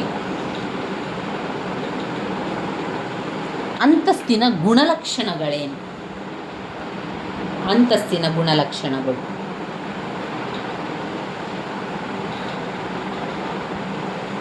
ಅಂತಸ್ತು ಅಂದರೆ ಎರಡು ವಿಶಾಲ ಅರ್ಥಗಳನ್ನು ನೋಡ್ಕೊಳ್ಳಿ. ಅಂತಸ್ತು ಅಂದರೆ ಒಂದು ಸಂಬಂಧ ಸೂಚಕ ಪದ ಅಂತ ಹೇಳ್ತೇವೆ ನಾವು, ಅಥವಾ ಸಹಯೋಗದ ಅಂತಸ್ತು ಅಂತ ಹೇಳ್ತೇವೆ. ಇದು ಅಂತಸ್ತಿನ ಅರ್ಥವಾಗಿರುವಂಥದ್ದು. ಇನ್ನು ಅಂತಸ್ತಿನ ಗುಣಲಕ್ಷಣಗಳನ್ನು ನೋಡೋದಾದರೆ ಯಾವುದೆಲ್ಲ ಗುಣಲಕ್ಷಣಗಳನ್ನು ಕೊಟ್ಟಿದ್ದಾರೆ? ಅಂತಸ್ತು ಸಮಾಜದ ಅಗತ್ಯಗಳ ಹಾಗೂ ಆಸಕ್ತಿಗಳ ಫಲಶ್ರುತಿ. ಅಂತಸ್ತು ಸಮಾಜಗಳ ಅಗತ್ಯಗಳ ಹಾಗೂ ಆಸಕ್ತಿಗಳ ಫಲಶ್ರುತಿ. ಒಂದು. ಎರಡು, ಅಂತಸ್ತು ಇತರರ ಮೇಲೆ ನಿರ್ದಿಷ್ಟ ಮಟ್ಟದ ಅಧಿಕಾರವನ್ನು ಹೊಂದಿರುತ್ತದೆ. ಅಂತಸ್ತು ಇತರರ ಮೇಲೆ ನಿರ್ದಿಷ್ಟ ಮಟ್ಟದ ಅಧಿಕಾರವನ್ನು ಹೊಂದಿರುತ್ತದೆ. ಮೂರು, ಅಂತಸ್ತು ಸಾಪೇಕ್ಷವಾದದ್ದು. ಅಂತಸ್ತು ಸಾಪೇಕ್ಷವಾದದ್ದು. ನಾಲ್ಕು, ಅಂತಸ್ತು ಸಾಮಾಜಿಕ ಸ್ತರವಿನ್ಯಾಸವನ್ನು ಸೂಚಿಸುತ್ತದೆ. ಅಂತಸ್ತು ಸಾಮಾಜಿಕ ಸ್ತರವಿನ್ಯಾಸವನ್ನು ಸೂಚಿಸುತ್ತದೆ. ಅಂತಸ್ತು ಕೆಲವು ಸವಲತ್ತುಗಳನ್ನು ಮತ್ತು ವಿನಾಯಿತಿಗಳನ್ನು ಹೊಂದಿರುತ್ತದೆ. ಅಂತಸ್ತು ಕೆಲವು ಸವಲತ್ತುಗಳನ್ನು ಮತ್ತು ವಿನಾಯಿತಿಗಳನ್ನು ಹೊಂದಿರುತ್ತದೆ. ಅಂತಸ್ತು ನಿರ್ದಿಷ್ಟ ಮಟ್ಟದ ಪ್ರತಿಷ್ಠೆಯನ್ನು ಹೊಂದಿರುತ್ತದೆ. ಅಂತಸ್ತು ನಿರ್ದಿಷ್ಟ ಮಟ್ಟದ ಪ್ರತಿಷ್ಠೆಯನ್ನು ಹೊಂದಿದೆ. ಅಂತಸ್ತು ಸಂಭಾವನೆ ಪಡೆಯುವ ಹಕ್ಕನ್ನು ಒಳಗೊಂಡಿದೆ. ಅಂತಸ್ತು ಸಂಭಾವನೆ ಪಡೆಯುವ ಹಕ್ಕನ್ನು ಒಳಗೊಂಡಿದೆ. ಅಂತಸ್ತನ್ನು ಪಾತ್ರದಿಂದ ಪ್ರತ್ಯೇಕಿಸಲು ಸಾಧ್ಯವಿಲ್ಲ. ಅಂತಸ್ತನ್ನು ಪಾತ್ರದಿಂದ ಪ್ರತ್ಯೇಕಿಸಲು ಸಾಧ್ಯವಿಲ್ಲ. ಅಂತಸ್ತಿನ ವಿಧಗಳಲ್ಲಿ ಎರಡು ವಿಧಗಳು ಬರ್ತದೆ. ಒಂದು ಆರೋಪಿತ ಅಂತಸ್ತು, ಮತ್ತೊಂದು ಸಾಧಿತ ಅಂತಸ್ತು. ಆರೋಪಿತ ಅಂತಸ್ತು ಮತ್ತು ಸಾಧಿತ ಅಂತಸ್ತು. ಆರೋಪಿತ ಅಂತಸ್ತು ಅಂದರೆ ಏನು? ಆರೋಪಿತ ಅಂತಸ್ತು ಅಂದರೆ ಹುಟ್ಟಿನಿಂದ ಅಥವಾ ಕೌಟುಂಬಿಕ ಹಿನ್ನೆಲೆಯ ಆಧಾರದ ಮೇಲೆ ವೈಯಕ್ತಿಕ ಸಾಧನೆಗಳ ಆಧಾರದಲ್ಲಿ ಮಾರ್ಪಾಡಾಗುವಂಥದ್ದು. ಅಂದರೆ ಮಗುವು ಒಂದು ಹಂತದಲ್ಲಿ ಪಡೆಯುವಂಥ ಅಂತಸ್ತು ಸ್ಪಷ್ಟವಾಗಿ ಆರೋಪಿತವೇ ಹೊರತು ಸಾಧಿತವಲ್ಲ. ವ್ಯಕ್ತಿ ನೀಡಲ್ಪಡುವಂತಹ ಸಾಮಾಜಿಕ ಸ್ಥಾನಗಳೇ ಆರೋಪಿತ ಅಂತಸ್ತು. ಈ ರೀತಿ ಹುಟ್ಟಿನಿಂದಲೇ ಸಿಗುವಂಥ ಅಂತಸ್ತು ಆರೋಪಿತ ಅಂತಸ್ತು. ಅದು ಸಾಧನೆ ಮಾಡಿರುವಂಥದ್ದಲ್ಲ, ನಮಗೆ ಮೊದಲೇ ಸಿಕ್ಕಿರುವಂಥದ್ದು. ನಾವು ಇಂಥವರ ತಂದೆ ಅಥವಾ ಈಗ ನಾವು ಒಬ್ಬ ವಕೀಲರ ತಂದೆ ಅಥವಾ ತಂದೆ ಡಾಕ್ಟರ್ ಆಗಿದ್ದಾಗ ಅಥವಾ ಯಾವುದೇ ಒಂದು ಮಗುವಿನ ತಂದೆ ವಕೀಲರಾಗಿದ್ದಾಗ ಅಥವಾ ಡಾಕ್ಟರ್ ಆಗಿದ್ದಾಗ ಆ ಮಗುವಿಗೆ ಸಿಗುವಂತಹ ಸ್ಥಾನ ಅದು ಆರೋಪಿತ ಅಂತಸ್ತು. ಅದಂದರೆ ಹುಟ್ಟಿನಿಂದ ಬರುವಂಥದ್ದು. ಅದು ಮಗು ಸಾಧಿಸಿಕೊಂಡು ಬಂದಿರುವಂಥದ್ದಲ್ಲ, ಮಗು ಏನೂ ಸಾಧಿಸಿಲ್ಲ, ಇಲ್ಲಿ ತಂದೆಯ ಮುಖಾಂತರ ಸಿಕ್ಕಿರುವಂಥದ್ದಷ್ಟೇ. ಇದು ಜೀವನದಲ್ಲಿ ಸಿಕ್ಕಿರುವಂಥದ್ದು, ಇದು ಹುಟ್ಟಿನಿಂದ ಬಂದಿರುವಂತಹ ಒಂದು ಸ್ಥಾನಮಾನ ಆಗಿರುವುದರಿಂದ ಅದು ಆರೋಪಿತ ಅಂತಸ್ತಾಗಿರ್ತದೆ. ಆರೋಪಿತ ಅಂತಸ್ತಿನ ನಿರ್ಧಾರಗಳು 4 ಪ್ರಮುಖ ವರ್ಗಗಳನ್ನು ಗುರುತಿಸ್ಬೋದು. ಒಂದು ಲಿಂಗ, ಒಂದು ವಯಸ್ಸು. ಲಿಂಗ, ವಯಸ್ಸು, ವಯೋಸಂಬಂಧ ಬಂಧುತ್ವವನ್ನು ಗುರುತಿಸ್ತದೆ. ಆಮೇಲೆ ಸಾಧಿತ ಅಂತಸ್ತು ಅಂತ ಬಂದಾಗ ಅವನು ಸಾಧನೆ ಮಾಡಿರ್ತಾನೆ. ಯಾವುದೇ ಒಬ್ಬ ವ್ಯಕ್ತಿ ಸಾಧನೆ ಮಾಡಿರುವಂಥದ್ದು. ಆತನು ದೊಡ್ಡದಾಗಿ ವಿದ್ಯಾಭ್ಯಾಸವನ್ನು ಮಾಡಿ ಡಾಕ್ಟರ್ ಆಗಿರುವಂಥದ್ದು, ವಕೀಲ ವೃತ್ತಿಯನ್ನು ಮಾಡುವಂಥದ್ದು, ಪ್ರೊಫೆಸರ್ ಆಗುವಂಥದ್ದು, ಇದೆಲ್ಲ ಅವನೇ ಸಾಧನೆ ಮಾಡಿರುವಂಥದ್ದು. ಅವನೇ ಕಷ್ಟಪಟ್ಟು ಪರೀಕ್ಷೆಗೆ ಬರೆದು ಅವನು ಸಾಧನೆ ಮಾಡಿರುವಂಥದ್ದು ಸಾಧಿತ ಅಂತಸ್ತು. ವ್ಯಕ್ತಿಯು ಮಾಡಿರುವಂತಹ ಕಾರ್ಯಚಟುವಟಿಕೆಯನ್ನು ಆಧರಿಸುವಂಥದ್ದು ಸಾಧಿತ ಅಂತಸ್ತು. ಬರಹಗಾರ ಎಂಬ ಅಂತಸ್ತು ಪುಸ್ತಕ ಬರೆದು ಪ್ರಕಾಶಿಸುವುದರ ಮೂಲಕ ಬರುವುದು, ಅಥವಾ ಪತಿ ಎಂಬ ಅಂತಸ್ತು ವಿವಾಹವಾಗುವುದರಿಂದ ಬರುವುದು. ಯಾರೊಬ್ಬರೂ ಬರಹಗಾರನಾಗಿ ಅಥವಾ ಪತಿಯಾಗಿ ಜನ್ಮ ತಾಳೋದಿಲ್ಲ. ಹುಟ್ಟಿದಾಗಲೇ ಆ ಒಂದು ನಮಗೆ ಸ್ಥಾನಮಾನ ಸಿಗುವುದಿಲ್ಲ. ಯಾವಾಗ ನಾವು ಅದನ್ನು ಪಡಿತೇವೋ ಅದು ಸಾಧಿತ ಅಂತಸ್ತಾಗಿರ್ತದೆ ಎನ್ನುವಂಥದ್ದಾಗಿರ್ತದೆ. ಇನ್ನು ಬರುವಂಥದ್ದು ಅದರಲ್ಲಿಯೇ ಪಾತ್ರ ಅಂದರೆ ಏನು? ಅಂತಸ್ತು ನಮ್ಮ ಸ್ಥಾನವನ್ನು ತಿಳಿಸ್ತದೆ.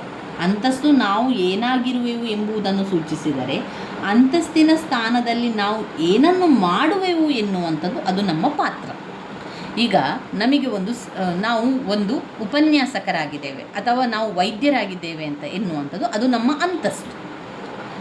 ಅದರಲ್ಲಿ ನಾವೇನು ಮಾಡ್ತಾ ಇದ್ದೇವೆ?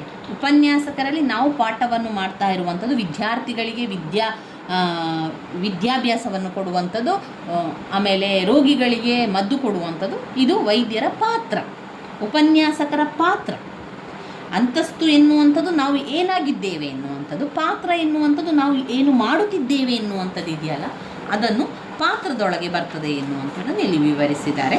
ಪಾತ್ರದ ಕೆಲವು ಲಕ್ಷಣಗಳನ್ನು ನಾವು ನೋಡಿದರೆ, ಪಾತ್ರವು ಅಂತಸ್ತಿನ ಚಲನಶೀಲಾಂಶವಾಗಿದೆ. ಪಾತ್ರದ ಕೆಲವು ಲಕ್ಷಣಗಳು: ಪಾತ್ರವು ಅಂತಸ್ತಿನ ಚಲನಶೀಲ ಅಂಶ. ಅಂತಸ್ತಿನಲ್ಲಿ ಅಸ್ತಿತ್ವದಲ್ಲಿರುತ್ತದೆ. ಅಂತಸ್ತಿನಿಂದ ಪಾತ್ರವನ್ನು ಬೇರ್ಪಡಿಸಲಾಗುವುದಿಲ್ಲ. ಶೂನ್ಯತೆಯಲ್ಲಿ ಪಾತ್ರವನ್ನು ಕಾಣಲಾಗುವುದಿಲ್ಲ. ಇದು ಒಂದು ಬಲಯುತವಾದ ಸಾಂಸ್ಕೃತಿಕ ಅಂಶ. ಪಾತ್ರದ ನಿಯಮಾತ್ಮಕ ಅಂಶವೇ ಸಂಸ್ಕೃತಿ. ಪಾತ್ರವು ಸಾಪೇಕ್ಷವಾದದ್ದು.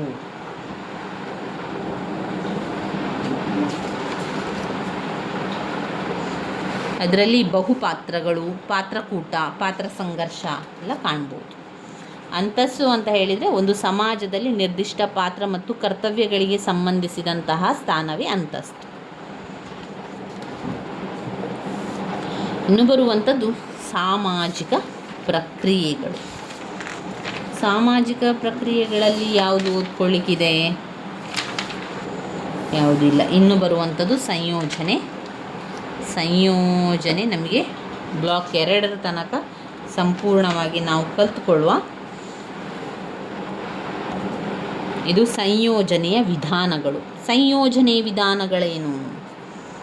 ಘರ್ಷಣೆಯಲ್ಲಿ ತೊಡಗಿರುವ ಗುಂಪುಗಳ ನಡುವಣ ವೈರತ್ವವು ತಾತ್ಕಾಲಿಕವಾಗಿ ನಿರ್ಬಂಧಿಸಲ್ಪಟ್ಟಿರುವುದನ್ನೇ ಸಂಯೋಜನೆ ಅಂತ ಹೇಳುವಂಥದ್ದು. ಅಂದರೆ ಈಗ ಇಬ್ಬರ ನಡುವೆ ಜಗಳ ಆಗಿರ್ತದೆ, ಅದನ್ನು ತಾತ್ಕಾಲಿಕವಾಗಿ ನಾವು ಬಿಡಿಸುವಂಥದ್ದು. ಅವರು ತಾತ್ಕಾಲಿಕವಾಗಿ ವೈರತ್ವದಿಂದ ಬಿಟ್ಟು ಒಂದಾಗುವಂಥದ್ದು, ಸಂಯೋಜನೆ ಹೊಂದಿರುವಂಥದ್ದು, ಅದನ್ನು ನಾವು ಸಂಯೋಜನೆ ಅಂತ ಹೇಳುವಂಥದ್ದು.